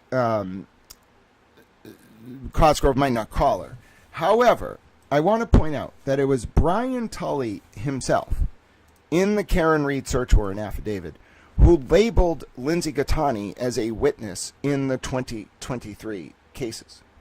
Okay, it was not like I don't know why Betterow's ceding this point, because Tully himself admits it. And you might be saying, Grant, how do you know that? Well, I found it. I found it when I was reading the search warrant affidavit the other day from Tully, and I was like, oh, this moron listed her in his original search warrant affidavit for Karen Reed's phone in January of 2024 as a witness, a percipient witness, in the 2023 cases. That's why Lindsay was initially listed as a witness to begin with. Tully wasn't interviewing her about what was going on with her and Aidan. He wanted to know about Aidan and Karen talking about what Jen McCabe was doing. And so if you take a look at the search warrant affidavit, which I do have, you will find very quickly that Brian Tully lists Lindsay, he calls her Jane in the search warrant affidavit, which at the time he claimed was to protect her, but in hindsight, I'm wondering if it was to keep the media from being able to talk to her, because Kate was going around telling people Lindsay didn't want to talk to the media, like Ted Daniel, when that was a misrepresentation of Lindsay's evolving perspective on the subject. Nonetheless, Brian Tully did put in that search warrant affidavit that Lindsay was a witness in the 2023 cases. I was convinced. I had tweeted about it the other day because I remember screenshotting it and tweeting about it. So you can find it on my Twitter, but I do have the evidence of this, and it's paragraph 72, page 28 through 29, to be specific, of the Karen Reed search warrant affidavit from January of 2024, and that part I do have memorized. All right, in any event, let's continue. And that her testimony, Ms. Catani's testimony, will undermine the credibility, including D.L. Tully, Ms. McCabe, and possibly others. All right. In addition to being examined about issues that adversely impact Ms. McCabe's credibility and D.L. Tully's possible tampering with her cell phone. I love it. I love it, Mr. Betterow. For the first fucking time, he talks about the extraction. Yes. Now, mind you, the extraction has nothing to do with the civil lawsuit. That's about something else. But the point is, Betterow finally fucking got it. It shows bad faith. It shows that Lindsay was not like some conspirator. She was taken advantage of by these predators. And the tampering with the cell phone is the prime example. I wish Betterow would have talked a little bit more about leaking her cell phone extraction after tampering it with it to protect Capita, but you take what you can get. Ms. Catani may be questioned about separate civil allegations pending against D.L. Tully in 2 lawsuits. I thought it was 1 lawsuit. The court has discretion to decide whether D.L. Tully's credibility is a critical issue and whether his alleged misconduct is admissible in the interest of justice. See, I told you, it always comes down to judicial discretion on credibility. And that includes Betterow on cross and Betterow calling Lindsay to impeach, it's called an impeachment witness, against Tully or McCabe, etc. In any scenario in which Mr. Cosgrove examines these witnesses or comments on their credibility, fundamental fairness requires that the jury be made aware that the prosecutor addressing it has a personal interest in discrediting Ms. Catani and crediting those whose credibility is damaged by Ms. Catani. But such a scenario would expose the jury to Mr. Cosgrove's conflict of interest, which means that the proper remedy is to ensure that another disinterested prosecutor conduct these examinations and address the credibility of these witnesses. Exactly. However, I also want to point something out. People keep saying, oh, this must have been some kind of plot with Lindsay and Aiden. No. If there was a real plot, to understand the way that would have been most effective to do it, and I'm sure Betterow would have done it this way, is to say nothing about what Lindsay was going to testify about and let Cosgrove think Lindsay was going to testify in support of the Commonwealth, and then have Cosgrove call Lindsay and then have Lindsay completely decimate the credibility of the Commonwealth's witnesses. That's not how this played out. It wasn't a plot. It was literally people realizing they had been played. It is axiomatic. I would have said asymptotic. Axiomatic means like akin to an axiom or a moral like maxim. It is axiomatic that an individual prosecutor cannot prosecute a case in which his personal interests differ from those of the Commonwealth. Where there is a, quote, significant risk that an individual prosecutor's representation of the Commonwealth in a specific matter will be materially limited by the lawyer's personal interest, the prosecutor shall not represent the Commonwealth in the case. Shall not means shall, not may not, or subject to some kind of review, shall not. See Mass Rules of Professional Conduct 1.7a2. And also Commonwealth v. Cousin and Commonwealth v. Perkins. Here, Mr. Cosgrove's personal interest in seeing Ms. Catani discredited differs from the Commonwealth's interest, which in every case is to see that justice is done. The district attorney properly is only the master of the Commonwealth. His duty is to seek justice and protect the innocent as well as to convict the guilty. In accordance with its obligations to see that justice is done, it is in the Commonwealth's interest to investigate allegations that may adversely impact the credibility of its witnesses, even if the results may favor Mr. Carney. It is therefore incumbent that the Commonwealth fully vet Ms. Catani's claims regarding the credibility of D.L. Tully, Ms. McCabe, and others. This is the greatest paragraph in this motion. I can't believe I get to read this paragraph. Ms. Catani has alleged that she was pressured to cooperate by Ms. McCabe. She has claimed that Ms. McCabe provided benefits to Kate Peter. She has asserted that Ms. McCabe has voodoo dolls of Mr. Carney and Ms. Reed in her home. She was told by Kate Peter that Miss McCabe was worried about the disclosure of text messages between her and Carrie Robert, which revealed that a few days after John O'Keefe's death, they discussed who would play them in a movie. 9. On December 20th, 2025, Ms. Roberts publicly claimed, this was on one of those like Kate Peter related YouTube shows, presentations, that she and Ms. McCabe joked about Sandra Bullock coming out of retirement because they, quote, needed her. Ms. Roberts also said that they determined Ms. McCabe was Angelina, presumably Angelina Jolie, and that, quote, we even had an actor in mind to play Mr. O'Keefe in a movie. That's gross. This was 3 days after John's death. And, by the way, they only talked about it publicly after the messages were revealed, I think by Meredith, who, I think to try to fuck around, posted, what was it? Meredith posted an unredacted copy of a motion Aiden had filed. I think she was trying to, like, fuck with Aiden and get him in trouble. But all it did was end up making Carrie Roberts and Jen McCabe look bad because it showed these texts. And it also proved that, like, those texts definitely were known about. But there was other stuff that Aiden got involving Jen McCabe that I don't think Jen knew about until a certain point. The very interesting, like, Jen McCabe wasn't out there talking about this. Carrie Roberts wasn't out there talking about this until they knew it was public. That's telling. It is true. It is in the Commonwealth's interest to investigate these claims because if they are true, Miss McCabe's credibility will be undermined.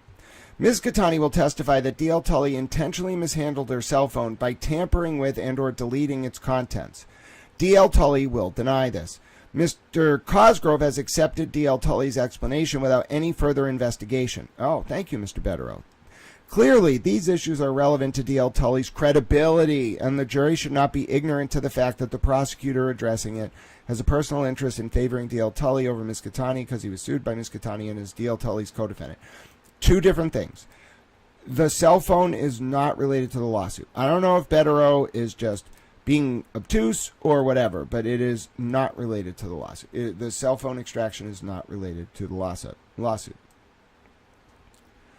And I'm telling you, ladies and gentlemen, there is something to be said about... Oh, it's a screenshot. Oh, wow, they screenshotted some of Lindsay's Twitter posts. I don't even have to go find them. And this is Lindsay's pinned post. Betterow saw when it had 70,000 views. It probably has way more now.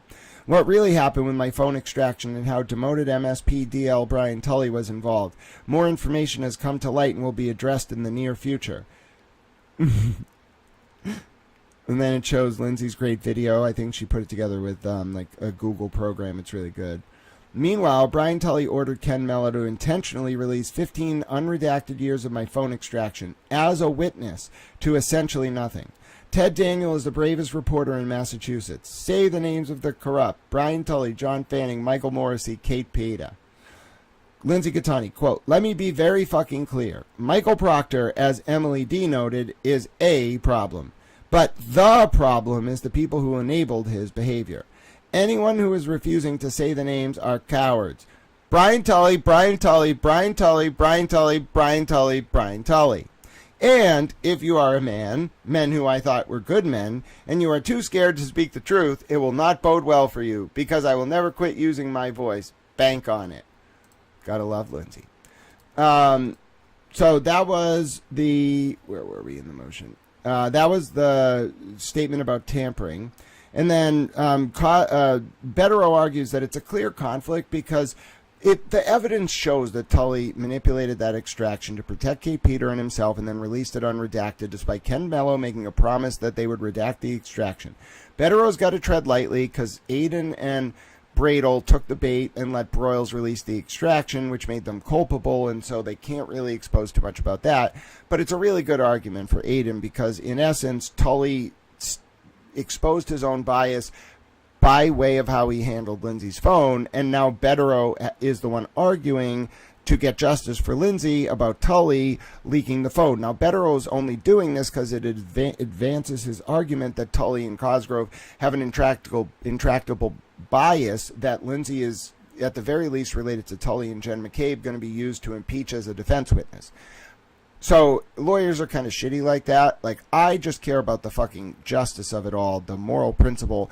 Tully fucked her over. He shouldn't have leaked the phone. I was fucking pissed, and he did it on purpose, intentionally, with malice aforethought, and there's evidence he manipulated it to protect Kate Peter and himself.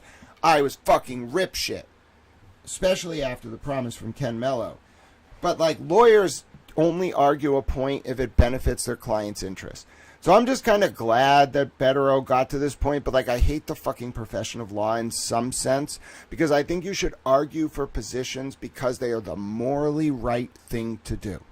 That butts up against, though, like, what if your client does something, like, fucking stupid and, like, unwittingly takes part in doing bad behavior that, although at the time he didn't realize, in hindsight, actually was behavior that, if he had just not been involved with, would have been even more direct evidence of the bad faith and bias of the state police and the prosecutor. But as a lawyer, you're like, oh, fuck, can't put the toothpaste back in the tube, to quote Robert Cosgrove when he tried to justify to Lindsay not getting a protective order on the phone. Mr. Betterow.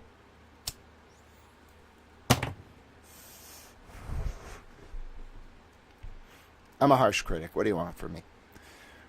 As is the case with evidence regarding Miss McCabe's credibility, it is in the Commonwealth's interest to determine whether Miss Catani's allegations about Detective Lieutenant Tully are true.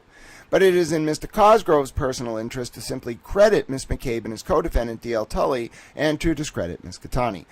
Cosgrove would be ordered to do that, notwithstanding him being Tully's co-defendant. He's doing that because he has a personal allegiance vis-a-vis the Norfolk DA to Kate Peter, Brian Tully, and Jen McCabe first. That's the argument. And that's why they have to discredit Lindsay, because she's the one who can expose that. Moreover, Mr. Cosgrove is incapable of acting in the Commonwealth's interest regarding Miss Catani's allegations because he cannot directly engage his accuser. He also can't directly engage Tully's accuser because it exposes Cosgrove being culpable and Tully leaking the phone and Cosgrove not getting a protective order for like 5 months and then getting a terrible one that forced Judge Krupp 4 months later to correct it. In any event, it is hard to fathom why Miss Catani would agree to speak to Mr. Cosgrove about these issues given their present legal entanglement. The bottom line is that any scenario in which Mr. Cosgrove argues in support of D.L. Tully's credibility and or against Miss Catani's credibility serves his personal interest above all else. There is simply no way around this conflict. Well, it also serves the conflict of interest he has with Jen McCabe and Kate Peter and Brian Tully. As described by the D.C. Circuit Court of Appeals, okay, this is a persuasive authority, it is not binding. Miss Catani's unvetted allegations make it untenable. They're not unvetted, motherfucker. They are supported by evidence. Make your client's strongest argument. Why are you so fucking bitchy towards Lindsay? Mr. Betterow. Make your client's best fucking argument. Miss Catani's allegations, supported in large part by evidence on this record. Make it untenable for Mr. Cosgrove to prosecute this case because his personal interest in discrediting Miss Catani is in conflict with the Commonwealth's interest in seeing that justice is done, and leads to the inescapable conclusion that his participation fails to preserve the appearance of impartiality in the proceedings. As previously noted, quote, this, quote, appearance of impartiality will be further destroyed by the Norfolk SPDU's failure to recuse itself, which is true, and we're talking in October of 2023. Mr. Proctor's biased and disparaging comments about Mr. Kearney during the investigation, and evidence of Sergeant Buchanan's lack of impartiality, fundraising efforts, and advocacy on behalf of witnesses against Mr. Kearney. Number 10, footnote. Sergeant Buchanan's fundraising on behalf of prosecution witnesses. I love this man.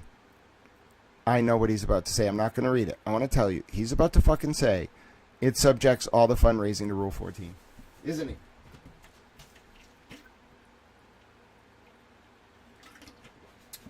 I don't know what I love more. That I knew he was going to do this or that he actually did it. I called this earlier. I was like, bro, they're going after those fucking fundraising records. They want disclosure. And that's in the public interest. I don't like how that fundraiser's being run. This is good. This is good. Very, very good.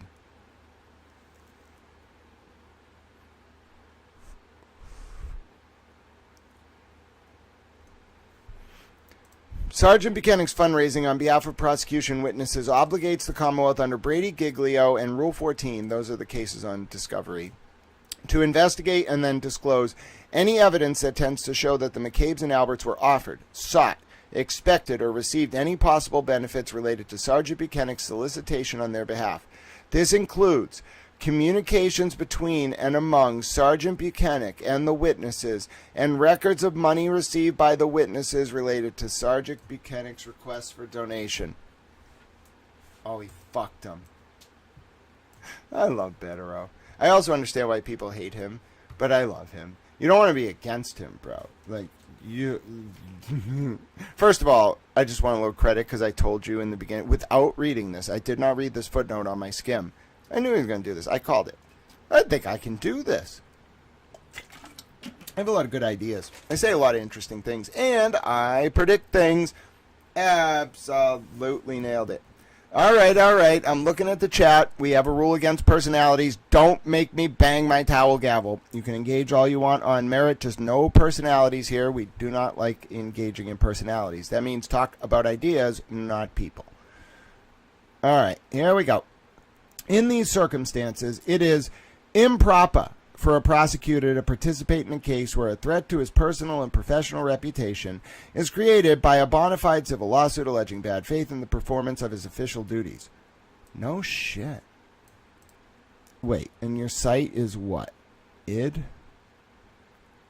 Alright. You keep citing to Helt. What happened in Helt, bro?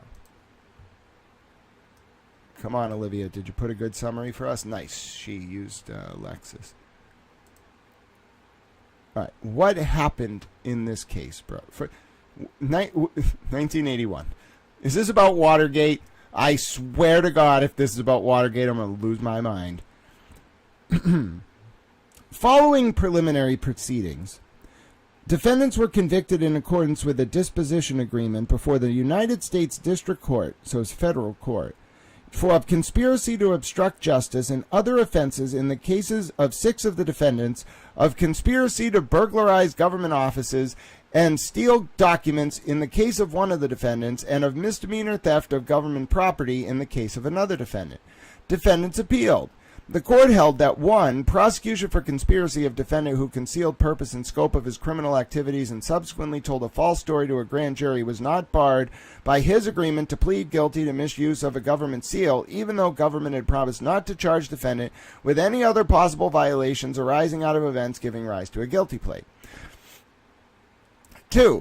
Search warrant which specified 162 separate descriptions of seizable documents involved in investigation of members of the Church of Scientology. All right, this is not... Wait, the Church of Scientology was burglarizing government buildings? Was valid, and searches pursuant to warrants satisfied ultimate constitutional requirements of reasonableness. What the fuck? What is going on? Trial judge properly determined that he was under no obligation to recuse himself from the case. Trial court did not err in refusing to disqualify all prosecutors in the office of the U.S. Attorney for the District of Columbia. 5. Government did not violate disposition agreement not to allocute at sentencing when it disputed defense counsel's testimony that during negotiations, government's stated position was that it did not want one of the defendants to go to jail. And 6. Lower court did not err in refusing to grant use immunity to a co-defendant so that she could offer alleged exculpatory testimony on behalf of another defendant. That's right. You as a defense lawyer can ask the judge to give one of your witnesses immunity. It doesn't work out very often. All right. So... this is a 48-slip page opinion, but I need this part. Okay, I need section 4, please. All right, I gotta go to section 4. We have to learn about... First of all, this is a crazy fucking case. Apparently, the Church of Scientology sued the prosecutors. All right, so we gotta go to the part where they discuss why the prosecutors were not recused when the Church of Scientology sued them. They tried to disqualify the judge. Oh, God, because of the judge taking security procedures. Oh, God. All right, now let's go to this thing about the U.S. attorneys, because that's the operative part that I need to understand what the fuck Betterow's trying to say. No, that's part 5. I need part 4. Oh, God, help us. It's 10:30 at night, and we are reading a 1981 D.C. Circuit case about the Church of Scientology This is what happens, ladies and gentlemen. This is what happens when you shepherdize. Where is section fucking 4? I went from section 3 to section 5. Is it hiding? Did I just completely miss it? Am I out of my mind? There is section... Where is it? There is section 3. There must be a section 4. So let me just look for the Roman numeral 5 next to an I. Is it hiding somewhere? Did they just skip it? Did they... Oh, here it is. Oh, come on! Come on! A hanging section header? That should literally be banned under the rules of making documents. A hanging fucking section header? Now I see why judges hate hanging section headers. Because you're like, bro, I just want to find your section 4. I'm looking. It's hiding down here. That's annoying as fuck. All right. Shortly before the suppression hearing, defendants moved to disqualify the entire office of the U.S. Attorney for the District of Columbia from prosecuting this case on the grounds that, 1, the office had a disqualifying emotional interest in the outcome of the case since it was the, quote, victim of one of the crimes alleged in the indictment, kind of like Proctor and Urey being victims, and that one of the U.S. attorneys had been employed by a law firm which represented one of the defendants. The district court, in a memorandum and order, denied the defendant's motion. Okay. Initially, we are not persuaded by appellant's argument that because the indictments charge some of the defendants with illegally entering the office of a member of the U.S. Attorney's Office, they what? All the assistants in the office had a disqualifying interest in the prosecution. Appellants mistakenly contend that the U.S. Attorney's Office was the victim. To the extent that a victim exists in such a crime, it is the United States of America. Oh, so Proctor's not the victim, and it's the Commonwealth. As the district court noted in denying defendant's motion, in this case, none of the assistant U.S. attorneys actually prosecuting the case had been a victim of any of the charges in the indictment. Further, none of the government attorneys has shown any special emotional stake in the outcome of the case. The illegal entry into one of the offices in a large U.S. attorney's office would require facts beyond those present here to disqualify all of the lawyers in the office. They've apparently abandoned their argument as to the brief employment of the law firm. In its place, they now contend for the first time that they were denied due process because 2 prosecutors were defendants in a civil action filed by the Church of Scientology 10 days after the search of Scientology's office in Los Angeles, which suit, quote, alleged that the raids of July 8th were conducted in bad faith with the intention of violating Scientology's constitutional rights. Okay, so this is not directly on point. What we have here is a defendant in a federal criminal prosecution prior to the grand jury indictment, after a search warrant, initiating a civil case against the prosecuting officers. It's different. Lindsay initiated a civil complaint in response to a civil complaint that the defendant in a criminal case filed against her that happened to involve things that the prosecutor in the criminal case against that defendant in the plaintiff in the civil case, but defendant in the criminal case did. Oh my God. The judge assigned to this case must hate himself. He must first, unless he really likes con law, but he must hate his life. Because this is just the most convoluted thing ever. And this is the fucking case you found. First of all, Bettero, I like you dearly right now, but this case does not help you.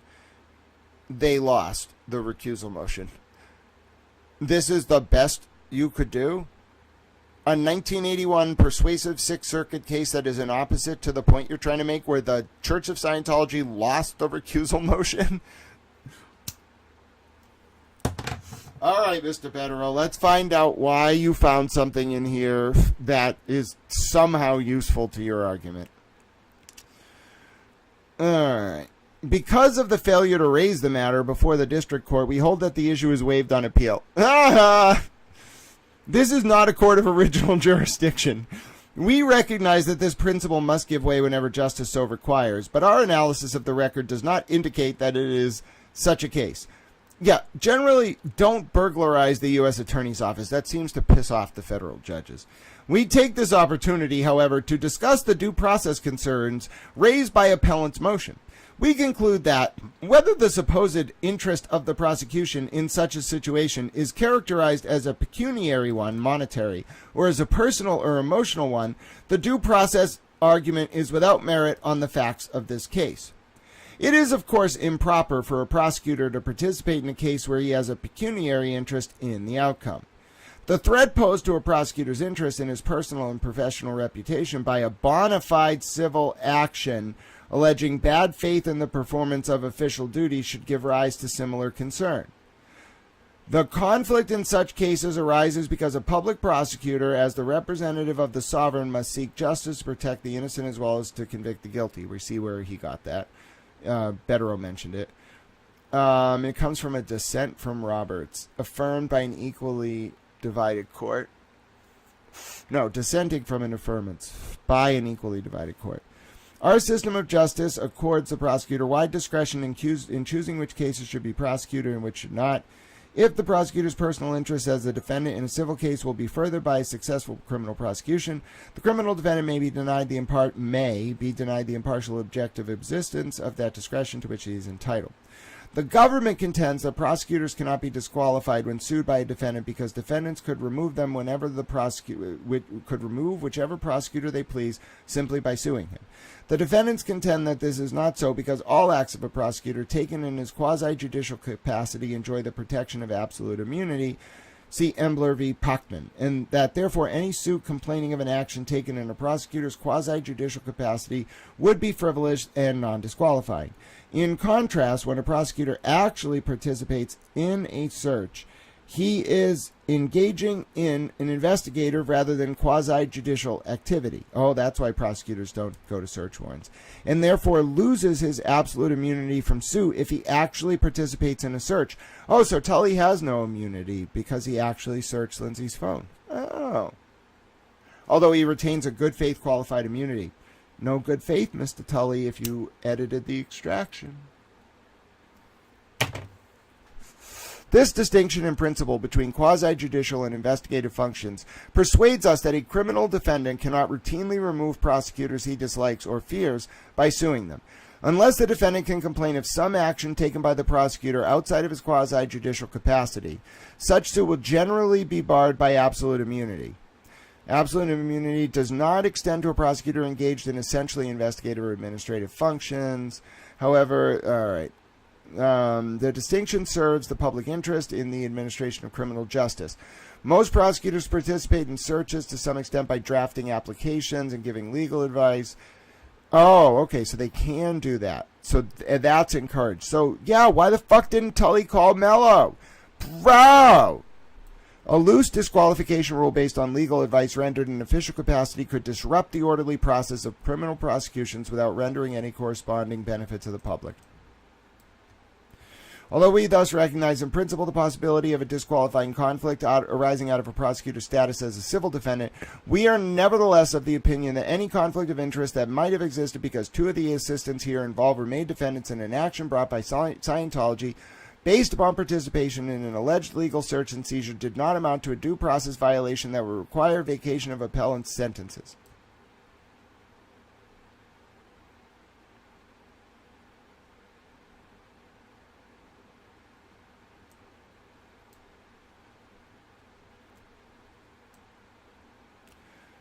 You have to prove actual prejudice. If you didn't raise it during trial but raise it on appeal. Oh, I see. This is a novel issue of law, so they're telling other lawyers what they're going to do if something like this comes up. That's fun. Being a judge is fun. I wouldn't want to do it at this level. It is kind of fun.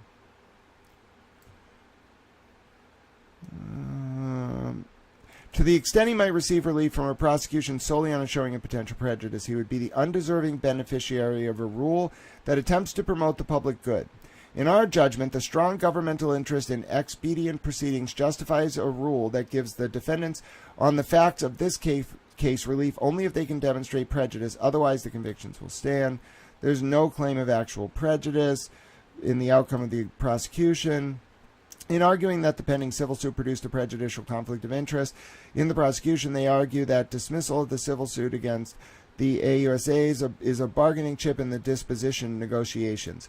Oh. The government even sought to withdraw from an agreement it had reached with the defense on September 23rd, 1979, that did not include dismissal of the civil suit against Mr. Brannan and substitute for it an agreement that provided for such dismissal. Appellants claim that this conduct evinces an effort by the prosecutors to manipulate the criminal case to their advantage in the civil matter.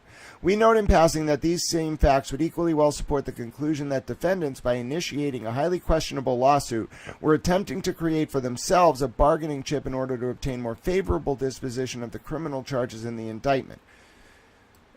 Well, that's why the issue with Lindsay is a novel question of law. Aiden I guess they could hold it against Aiden because he initiated the civil action with a lawyer that caused Lindsay to respond and then implead Tully in Cosgrove. But Aiden wasn't trying to create a bargaining chip, so that cuts against Cosgrove. In any event, the argument need not detain this court long. First, the trial court enforced the agreement reached on September 23rd, which did not contain any provision about dismissing its claim. Second, the acting AUSA did not raise the issue of the civil suit until after the 23rd, the date upon which the court found the parties had agreed to the disposition. Relief from the civil actions was proposed only on September 26th, as defense counsel apparently conceded shortly thereafter. Finally, it appears, as the government suggests, that lead defense counsel had previously expressed a desire for a complete disposition. We find, in short, absolutely no support for the claim that the criminal charges were either brought or prosecuted in a particular fashion in order to influence defendants to dismiss their civil suit.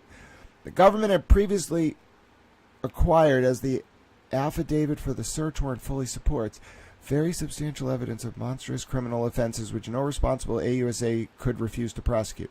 The search warrants were requested to obtain corroborative evidence of crimes that were fully articulated in the supporting affidavit. Whoa! Whoa, whoa, whoa.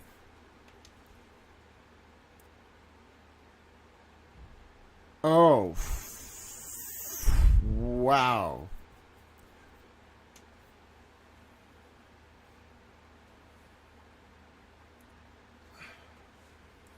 So this is a very different situation because in this case, the court really doesn't want to let defendants game the criminal process by suing prosecutors. But we have a different situation with Cosgrove because Cosgrove has the perverse incentive to be able to game the rules to stay on Aiden's criminal case to undermine Lindsay's credibility, not with regards to the civil case, but just in general. And Cosgrove can argue that he doesn't have to be recused under this fucking case that Betterow cited, although it's not binding in Massachusetts, because Cosgrove was acting in a quasi-judicial capacity in the context of the release of the report that led to the civil suit, or the cross-complaint. But that does exactly what this court, the D.C. Circuit, is worried about, but in reverse. The D.C. Circuit is worried about defendants gaming the system. Nobody has ever thought about what happens if a prosecutor can game the recusal system to defeat a motion to recuse but stay on a case to undermine the credibility of a witness for personal reasons, not in the interest of justice. Bro, that's crazy. That's wild. That is a wild case of first impression. I don't know what... First of all, you're not getting this done in 10 months. No way. There's going to be interlocutory appeals of the Kearney case. But, I mean, so, Judge is going to read that. Judge in the Kearney case, Carney case, is going to read that. I want to get his name. It's specially assigned to Judge Belzeos. He's going to read that whole case. That is the operative case. That's what everything turns on. That's the closest you're going to get, apparently, unless Judge has better clerks than Betterow. It's not even close to on point. In fact, the argument I would have made with if I were Betterow, I'm not a lawyer, this is not legal advice, but I would have made the exact opposite argument. I would have made the exact argument that I just said, which is that although Helt doesn't stand for the proposition that a prosecutor has to recuse when subject to a civil suit by a witness, because that's not what Helt stands for at all. It stands for, first of all, the Helt defendants lost. They tried to argue that because they filed a civil suit against the prosecutor, it was grounds to have the case thrown out. And they lost, okay? But the one thing you can take from the Helt case, and they're just doing it as a thought exercise because they deny on procedural grounds that they even have jurisdiction over the argument about recusal of the AUSAs based on the civil lawsuit in the Helt case. They're just like, we don't have jurisdiction, but we're going to lay out for you how we would have analyzed this anyway. And you would have lost anyway. They love doing that. They kick you when you're down sometimes. It's not about you. They're laying it out for other lawyers and telling them, if you bring a case up here like this, we're going to shoot you right down. But the Helt, what I would have said is, notwithstanding the fact that the Helt case does not talk about the fact that prosecutors should or should not recuse in the case of a witness filing a lawsuit against a prosecutor, what Helt does stand for, although it's by inverse analogy, is that there should be no perverse incentives to defendants or prosecutors regarding recusal motions. Gamesmanship is disfavored by the appellate court in Helt. And you could easily have a situation where Cosgrove games the recusal process for his personal benefit by the way the rule technically functions, related to whether Cosgrove was acting in a quasi-judicial capacity when he leaked the report that led to the counter-complaint in the civil suit. And also, it's a novel question of law because in Helt, which is apparently the only case on this, the defendant sued the prosecutor. So the whole logic of the court is, we don't want to create a rule about defendants suing prosecutors. Eden didn't sue Cosgrove. He didn't. And so the court has not thought about this, and it's a completely different analysis, in my opinion, when you're thinking about the witness. So that's why, I think the civil case is not, it's not the strongest argument for Cosgrove's recusal, because the stronger argument is, notwithstanding the civil case, because it was filed by a witness in the case rather than Aiden, it's weaker than the Helt argument. Notwithstanding the civil case, the issue here with Ms. Gattani and Mr. Cosgrove is that Cosgrove could technically manipulate the recusal rules in order to stay on a case where he has a personal interest in discrediting Ms. Gattani's credibility to protect witnesses, not based on the merit of their testimony, but because he favors them. Favors Kate Peter, favors Jen McCabe, favors Michael Proctor, whatever. That is the untenable conflict. And Helt, ironically, stands for the proposition, although it's not on point directly, that neither side should be able to game the recusal process because it creates an unfair advantage. And we don't have a case, as far as I can see, about the fact pattern here, which, by the way, is the craziest fact pattern I've ever seen in my entire life, the Kearney fact pattern. We don't have a case on that. We have Helt, and Helt is good insofar as it stands for the proposition that Robert Cosgrove should probably be recused on the grounds that he has an incentive to undermine Lindsay's credibility because of what she could expose about Jen McCabe. That's what Helt stands for. And Betterow did not cite it for the reason I would have cited it, but I'm not a lawyer, I'm a towel. As previously noted, this appearance of partiality will be further... we already went through those. In these circumstances, it is improper for a prosecutor to participate in a case where a threat to his personal and professional reputation is created by a bona fide civil lawsuit alleging bad faith in the performance of his official duties. This is the exact situation that exists here in light of Ms. Gattani's allegations against Mr. Cosgrove. No. Mr. Betterow, no. For all the reasons I just laid out, that is not the strongest argument. Because, no. That was by a defendant. Mr. Cosgrove's opinion, footnote 11, that Ms. Gattani's lawsuit will not survive a motion to dismiss doesn't absolve the conflict. The conflict is created by the allegations and also by Jen McCabe's credibility, which, even if not the subject of an active lawsuit, create the risk of reputational and professional damage to Mr. Cosgrove, not to mention the people he wants to protect. He cites State v. Cox. Oh, I was thinking of Louisiana v. Cox. Isn't that a famous case?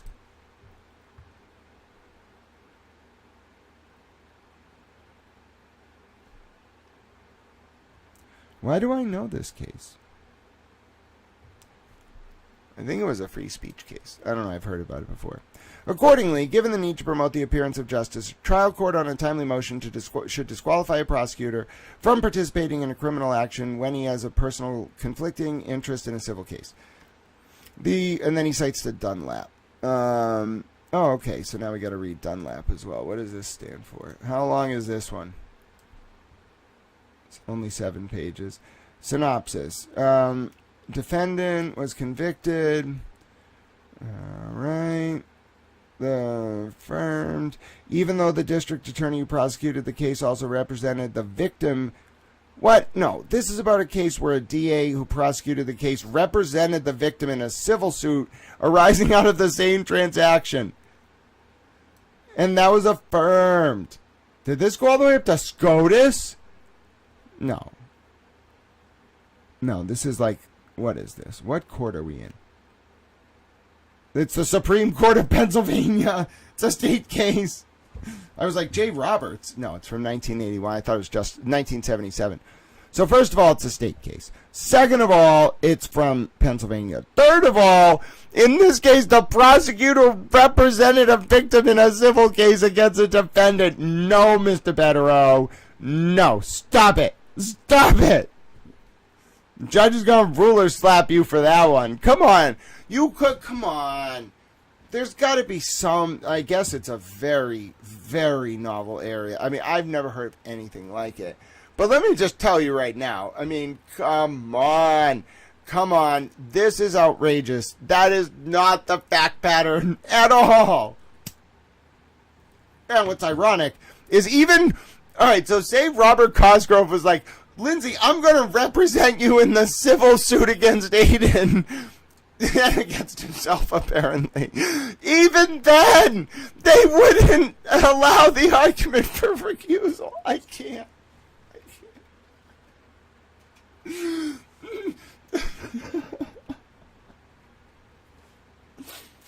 This is absurd. This is absurd. Oh, dear God.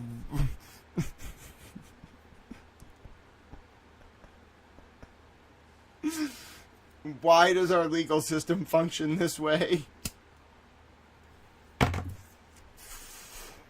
How did they talk themselves out of this one? I just got to figure this one out.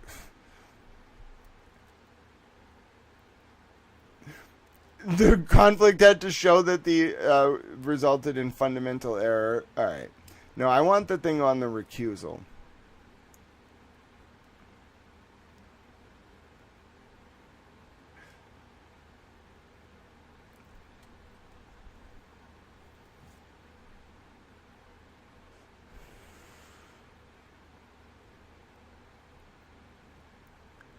Oh, I understand. Oh my God, it's like Strickland.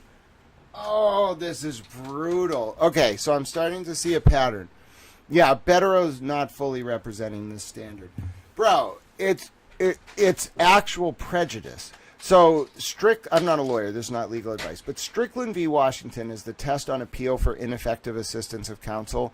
You almost never win. You have to prove that the prosecutor or your defense attorney often made a plain error of law, like that basically failed to live up to like the established legal standards. And like not doing enough investigation is not enough. It has to be like, a good example is like if you don't advise your client in the like if you're a criminal defense attorney, you have to tell your client that there are immigration consequences for them accepting some sort of pleas. Sorts of pleas. You can be deported. You have to tell your client about that, or it's per se ineffective assistance of counsel. There's a specific case on that. But on the whole, like, Strickland is a really hard standard to meet because the first prong of it, ineffective assistance of counsel, is that the lawyer didn't perform to a reasonable standard under the existing professional guidelines or, like, accepted behavior or standards of professional practice. Then, even if you meet that bar, which is incredibly high, you have to then prove actual prejudice. You have to prove that it materially impacted the case. You can't do it preemptively. The standard is actual prejudice.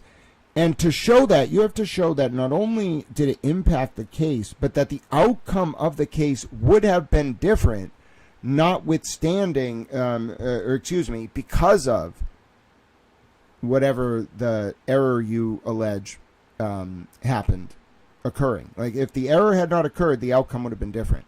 That's an incredibly high standard. Incredibly high standard. And so this argument is not going to work for Betterow. It might work on the impeachment, like the personal interest in Betterow, in Cosgrove protecting Jen McCabe from being impeached and protecting Kate Peter from being exposed as doing things, etc.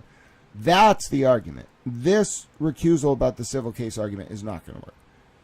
It's just not going to work. One, you need actual prejudice. You can't argue actual prejudice until the fucking case is over. You can only get this basically on appellate review. This whole line of cases is only available on appellate review, and the standard is actual prejudice, and they all involve defendants suing the prosecutor. Actually, let me rephrase. This case involves a prosecutor not abandoning ship, deciding in the middle of a criminal case he was going to sue the defendant on behalf of the victim in civil court. Oh my God. So, and these defendants still lost because there was no actual prejudice. Oh my God. Betterow. That was fun. That was shepherdizing. All right, I want to read this letter from Kate Peter to Ken Mello, and then I'm going to bed. If you liked this, if you learned stuff, thank you for everybody who has been supporting, chatting away. Thank you for the people sending cash apps. If you want to bless Little Towel, the Venmo is up there. It's at GrantD1 if you want me to drop the links in the chat. Oh, goodness, I forgot to let someone know. Someone super kind reached out. They were in the chat before. I can't believe I forgot their username. And they were like, bro, if you go live again, you should just tell me. I'll come in the chat. I can post your links. I was like, oh, damn it. I forgot to tell them. I didn't remember until right now. Anyway, the cash app is # at Grant Smith Ellis. Not that I really do this for money. I don't really care, but like, I don't know, maybe I'll go buy food or help people or whatever the hell people do when they have resources. So if you want to bless Little Towel, if you thought this was useful, you didn't really hear any dono reads. How long have we been going? It's only been like 2 hours, right? 3.5 hours. That's a short stream. But anyway, if you want to support Little Towel, I'll drop the links in the chat as well. Feel free to donate. Thank you very much, Joy. I appreciate you tuning in. Thank you for all your erudite commentary. I'm sorry I couldn't engage with all the chats while I was reading. I realized I was getting a little distracted, and then I said to myself, you know, Grant, maybe it's a better idea if you just read the document instead of just pontificating. But then I was like, well, pontificating is important because of the litany of deeply concerning things going on. Anyway, let's get this letter to... Let us get this. Oh, apparently my remark about somebody protecting Aiden Kearney went really viral on Twitter. Hello, Laura. You are a towel. Oh, and then Lindsay said, does everyone see why Grant is my best friend yet? He stands up for what is right and against what is wrong, despite who the person in question is. Oh, very heartfelt. I appreciate that. I'm a little towel. You gotta set the tone, Lindsay, you know what I'm saying? All right, now let us go to this email involving Kate Peta and Ken Mello, because this is how I'm going to end my stream. I'm going to read this. I promised you I would read in... I don't even know if I can do a Kate Peter voice. What the fuck is a Kate Peter voice? Do I just, like, shriek? Do I go really low? Do I, like, paint myself green? I don't really fucking know, all right? You know what I'm saying? I am not Shrek, and my best friend is not a donkey. My best friend is Lindsay, and she's a towel. She's the opposite of a donkey. She's like that princess in the movie, okay? Who's the donkey? Oh, I could be mean. I shouldn't be mean. Let's just say Andy can be the donkey, all right? All right? Andy's a donkey. You like that? That was a good one. Right. We got to get this email. How long ago did you post this, Lindsay? It was probably back in, like, I don't know, November. No, I found it. I found it. Wait, no, this isn't it. Oh, I think I did. I think Lounge Lizard posted. Is it the actual video or just an image? No, I want the full video. Maybe if I go to media. Hold on 1 second. This is not as accessible as I would like. Twitter's just not easy to search. It's not like Lindsay's fault. It's just Twitter. I found it. Okay, I got it. Lindsay posted it on December 5th, 2025 at 9:21 a.m. And you might be saying, Towel, how do you know this? Well, because I went into the media tab of Lindsay's profile, and look what I found. There you go, the Kate Peta email. Now, we can even zoom in on this text. Oh, no, where'd the chat go? There it is. All right, now we can even zoom in on this. All right, see how we'll do this? All right, hold on 1 second. So that's from Kate Peter, and it's to Ken Mello. Mind you, this was hidden from Aidan Kearney's discovery for 10 months and only revealed after Lindsay revealed its existence. Okay? You want to talk about doing what's right, notwithstanding the obstacles, dangers, pressures, or otherwise? You got to do what's right. So, this email would never have been made public. It is from Kate Peter to Ken Mello. It looks like his personal email. Good morning, Ken. And this was forwarded from Kate to Lindsay about a week after it was sent. Good morning, Ken. I'm just going to read it in my voice. I'm not doing a Kate Peter voice. So sorry to hear about your health issues.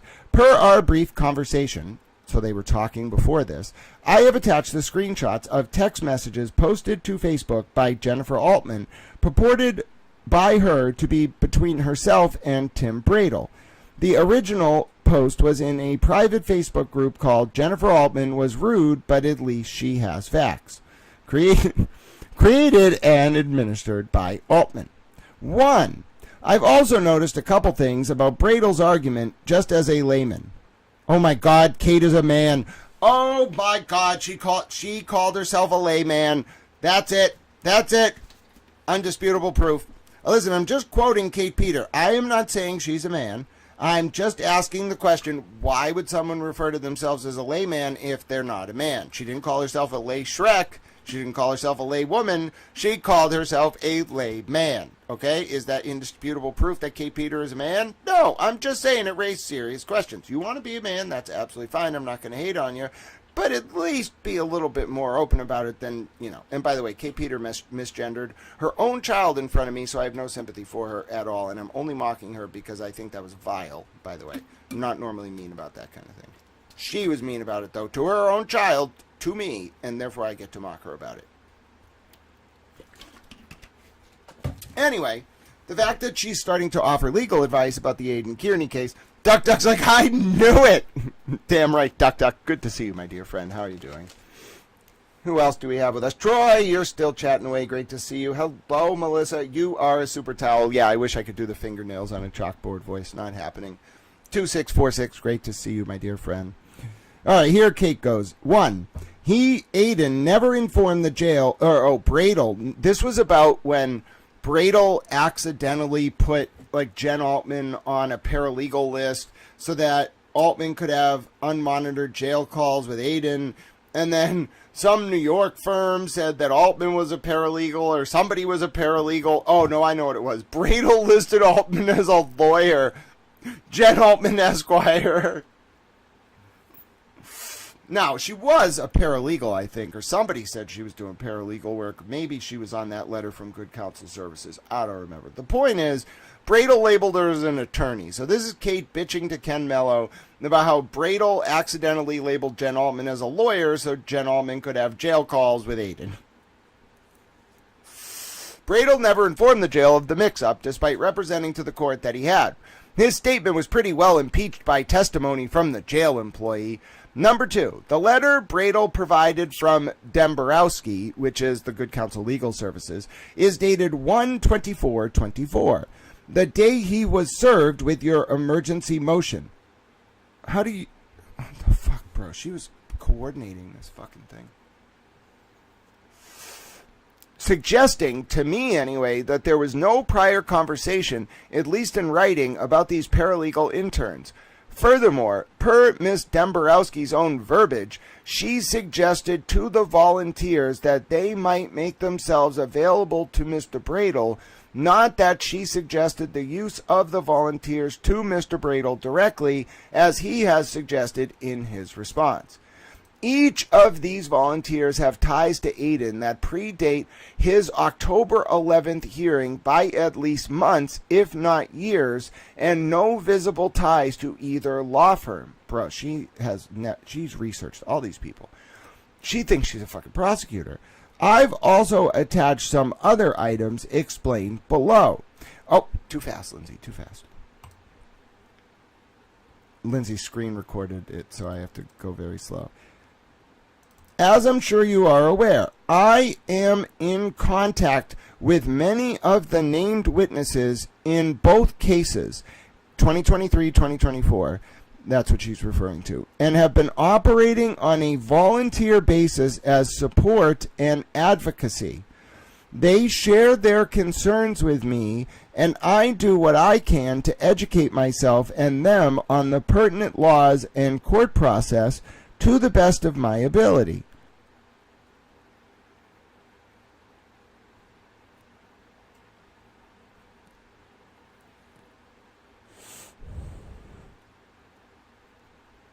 I'm incredibly uncomfortable with this. In regards to the upcoming bail review, the victims are understandably concerned that upon his release, he will flee or ramp up his behavior. Oh my God, wait a minute. Kate Peters saying she's a victim's advocate, even in a volunteer capacity, that's covered by Rule 14. The victims are understandably concerned that upon his release he will flee or ramp up his behavior.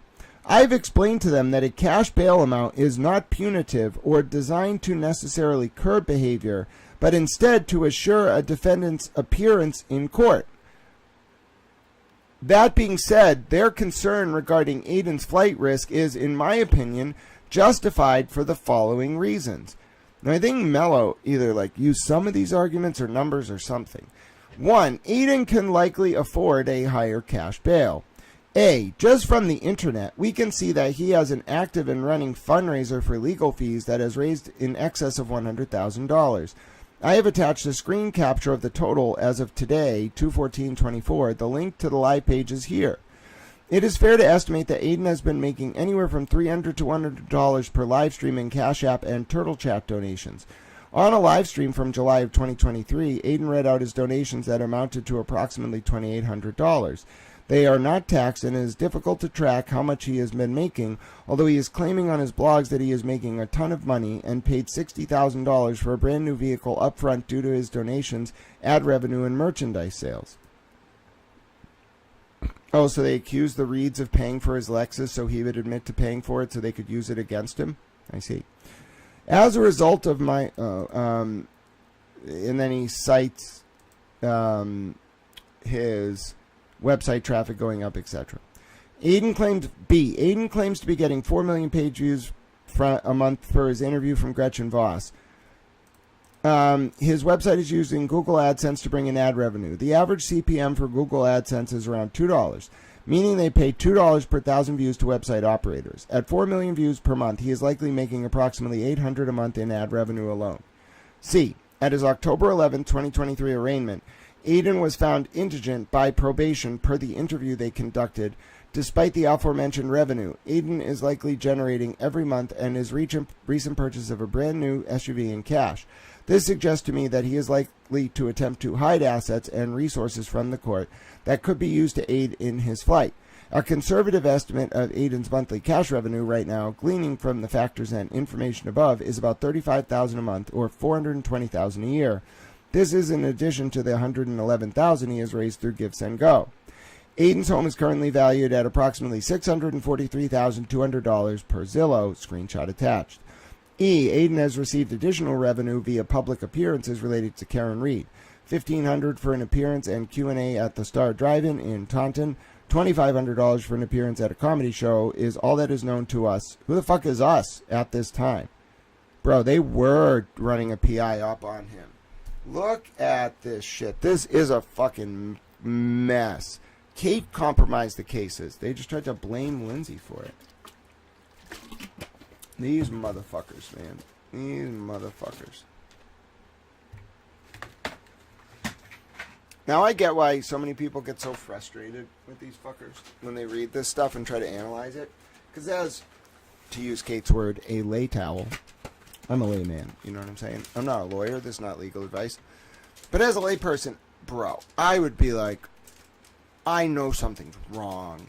Like, I can't tell you what it's violating or why it's doing, like, this wrong or compromising this evidentiary chain or violating this ethical rule or blending this boundary or, you know, against this precedent. I just know something's wrong. And therefore, you go out in public and you're just like, fuck these people, I know something's wrong. And then the other side, the Kate Peters side, is like, well, you know something's wrong, but you're talking about the surface level stuff and you don't understand, so therefore I'm just going to mock you.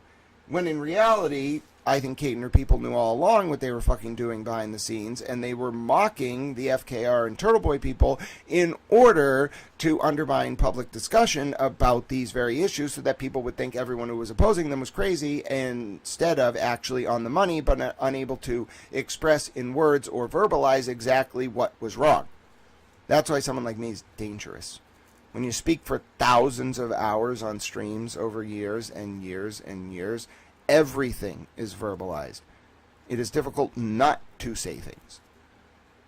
So, always a bit of a wild card with Towel. I can't believe I'm reading this fucking Kate Peter email at 11 p.m. on a fucking Friday.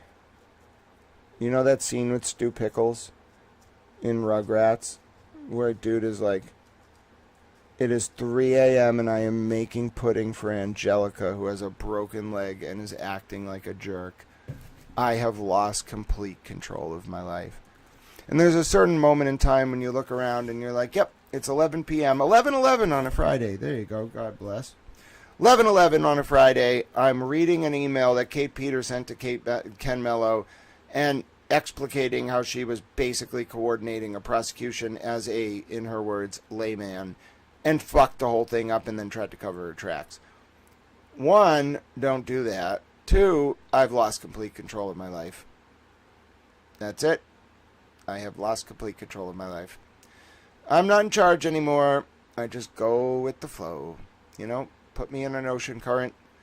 I'll wake up in South Africa. Somebody wanted me to go to South Africa. I was like, bro, I don't know if I should go to South Africa. I think I'd have a lot of fun learning stuff there. But, you know, I've never been to South Africa. I think I'd show up and I'd probably confuse people. I'm a little bit of an oddball, you know, in a good way. All right. I'm lovable. Don't lie. I am lovable, handsome, desirable, and hilarious. All right. 2. Aiden poses a potential flight risk. 1. A. Aiden has made statements to Lindsay Gattani expressing his belief that he is likely to be convicted and his thought desire to abscond, indicating that he has a large sum of cash, wishes to toss his phone into a river, and disappear. I have attached the screenshots and messages can be found in her phone dump as well. Hey, Kate fucking Peter.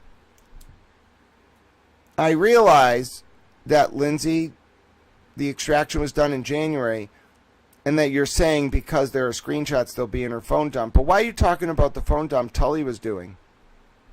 Why are you even talking about it? In of Lindsay's phone that your messages ended up getting removed from before the extraction was leaked, Kate. Aiden called the Holden police on 12/24/2023 to inquire about the bolo, and according to Holden police, made a promise to turn him... According to Holden police? How do you know that? Made a promise to turn himself in that day. Instead, he evaded police who were driving by his house looking for him and looking to serve him the RO for 3 days until eventually turning himself in at 12 p.m. on 12/26/2024. He later sent a message to his followers from jail, placing blame squarely on his victim and referring to himself as a fugitive during that time period, indicating to me at least that he was knowingly and purposefully avoiding authorities. Okay, now that was the end, and I think it's all attachments. No, there's more. Are these all attachments? Yeah, those are all attachments. Wow. Just wow. Alright, like, Kate Peter fucked this whole case up. All of this is chaos. I want to go to bed. Thank all of you for watching. If you have any questions, if you're going to go to Africa, South Africa is the one place to go. Yeah, I don't know. I kind of want to go to, Egypt. I want to learn a little bit about, like, what the point of the pyramids was. And then I also want to go to the Western Sahara because I'm very interested in, one, like the original flow of the Nile. I think it flowed a little bit differently than it flowed today. And two, I was talking to, it was Pauly D from Ireland, the wonderful Pauly D. Love Pauly D. I was talking to Pauly D about the Younger Dryas hypothesis the other day. And I really like Randall Carson and a few of these other geologists who study what are called extinction level events, ELEs. And I'm fascinated by the flow of water in the Western Sahara about like 8,000 years ago. One, because I think it was actually a continental shift, and I want to find out why Plato thought Atlantis was where it was. I'm pretty sure Atlantis was just like in the middle of what is now the Sahara Desert. Then I want to go to the pyramids to learn what their purpose was. I don't think they're going to let me in the pyramids. Well, maybe they will. I don't think they're going to let me below them, but I want to learn about them. And then I want to go to the middle of the American plains to study the way in which water flowed during the Younger Dryas event. And I kind of want to figure out if some of the craters in South Carolina are asteroid impacts, like from the asteroid hitting near the Great Lakes and then flying to South Carolina and creating like bogs. So those are the things that I want to do with my life. All right, so my name's Grant Smith Ellis. Let me end this. I'm up late. I appreciate all of you who tuned in. If you haven't watched this stream before, we'll be back together again soon. I want to read other things. We'll do a traditional stream where I just react to things, watch videos. I'm not playing that space with Chris Albert, though. Sorry, I'm not going through that. I'm not doing it again. I had enough trouble listening to some of the remarks I heard. It's horrifying. But we'll find something. I think there are a few other things I want to review. But right now, I'm not tired. I'm confused because I've been talking for 3.5 hours, way past my bedtime. And apparently I get a second win. Like when I did my interview with Ray from Dallas and Lindsay, which was awesome. We went like 6 hours at starting at 7 at night. I get like a second wind, apparently. It's been this way since college. So if I can stay up past when I initially get tired, then I'm awake. The world is my oyster. I'm going to conquer Southeast Asia. Don't tell the Chinese. They might get concerned. They've heard I don't like the commies. In any event, my name's Grant Smith Ellis. I appreciate every single one of you. Thank you all for your support of Towel Channel. Thank you for tuning in. Let me get some rest. I think I have explained very much in depth my feelings on the state of things right now. And if you don't know, this is a public information service. It's primarily designed to educate, inform, and entertain. We use entertainment as a hook to engender cogent public discourse, thus warding off the usurpation of our representative forms of government worldwide. I try to prioritize safety, country, God, family, and academics in that order, ladies and gentlemen, and I try to do so in the pursuit of a better world. So if you find this useful, if you think this form of deep explication of these kind of documents is useful, you can subscribe to the channel. Feel free to leave a like. Let people know. YouTube.com/GrantSmithEllis is the place to join in on the chat. You can also watch on x.com/GrantSmithEllis. However, that chat doesn't show up on screen. I like the YouTube chat. So, all right. All of that said, I also like to say hello to people in the chat. So, Troy, thank you. I appreciate you. Appreciate you saying you appreciated the content and the laughs. We always have a good time here, Towel Friends. Thank you to Joy as well in 2646 and even FBI DOJ, although I had to do a little lecture there. Hello, Duck Duck. Troy, it was great to see you. And Iris, I'm sorry I missed you. You can have your towel wrench. Thank you for your comment. And who else do we... Oh, we just had a lot of towel friends chatting away. It was great to see... I remember when Duck Duck popped up, I happened to look down, and I was like, oh, hi, Duck Duck. How you doing? I'm a little towel. Joy, of course, it was great chatting with you. Let's see. C-Star, I'm sorry I missed your question. No, I don't have any beef with Mike Crawford. I don't know what's going on with all that. I think he's just going through the same process as everyone else and trying to figure out what's going on. And I don't know, he's a smart guy. He'll put it together. Melissa, it's very good to see you. Solo, I am so sorry I missed your comment. I wouldn't say it's more the procedural due process violation. Solo asked if I'm defending Karen and Aiden. No, I'm more defending the system and procedural due process, which is notwithstanding someone's guilt or innocence. Lynn, it was so good to see you. And Melissa, as I said, God bless both of you. Thank you for coming by. Christopher Preston, it was great to see you. Trust is love. Thank you for coming by as well. Martin, it was great to see you. Nicola Cox was here, as was Jay Cornish. Happy New Year to you. Jen, thank you very much. Jen Network for coming through. Big Bad Wolf, it was good to see you. All right. Beza56, hello. I'm sorry I didn't get to give you your towel wrench earlier. I was in the middle of a deep towel read, and as folks may know, when I get a working, I get a working. All right, last thing is, if you're new to this stream, we end it the same way every single time. So if you haven't joined in before in the ending, it's really fun.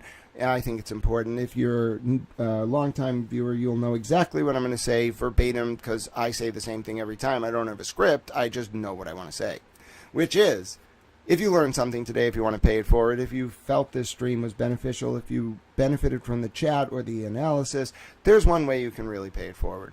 You can do small acts of service and kindness rooted in unconditional love. Now, the way I think you can do so is through a number of different mechanisms. You can do something like donating to our homeless veterans. Now, in the United States of America, this great United States of America that Towel loves so dearly, there should not be one veteran homeless against their will. Now, if one of our veterans wants to go live in the woods, we're not going to stop them. They have survival skills. What if they like living in the woods? However, we're not going to let one veteran who served this country in whatever way they did and helped us and defended us and our way of life be homeless against their will. So you can donate to charities that help our homeless veterans, ladies and gentlemen, and that is a great way to pay it forward. Now, you might be saying to yourself, but Towel, I like animals and veterans. Well, I have good news for you. You have the opportunity to donate to animal shelters run by veterans or that help train animals to assist veterans. Great way to help animals, great way to help veterans. Everybody wins. Now, what if you just want to help animals? Well, or if you can't find an animal shelter run by veterans, that's fine. Everybody loves animals, as far as I'm concerned. If you don't, we have some problems. You can donate to an animal shelter, help our little furry friends. They can't help themselves. We got to help them. Well, some animals can help themselves, but on the whole, we got to help our little furry friends. Now, what if you're in the UK and you want to donate to the Big Issue? Why would you do that? Because that is a great network of publications that help homeless people in the UK transition to stable living. It's a great way to help the homeless in the UK consider donating. But it doesn't have to be a donation. It can be something as simple as smiling at someone you see on the street, reaching out to a friend or family member you haven't heard from in a while, or, yes, ladies and gentlemen, even donating to 200 tomato plants like Francis Futrell did one time, and then having them designated as honorary towels forevermore in the outro.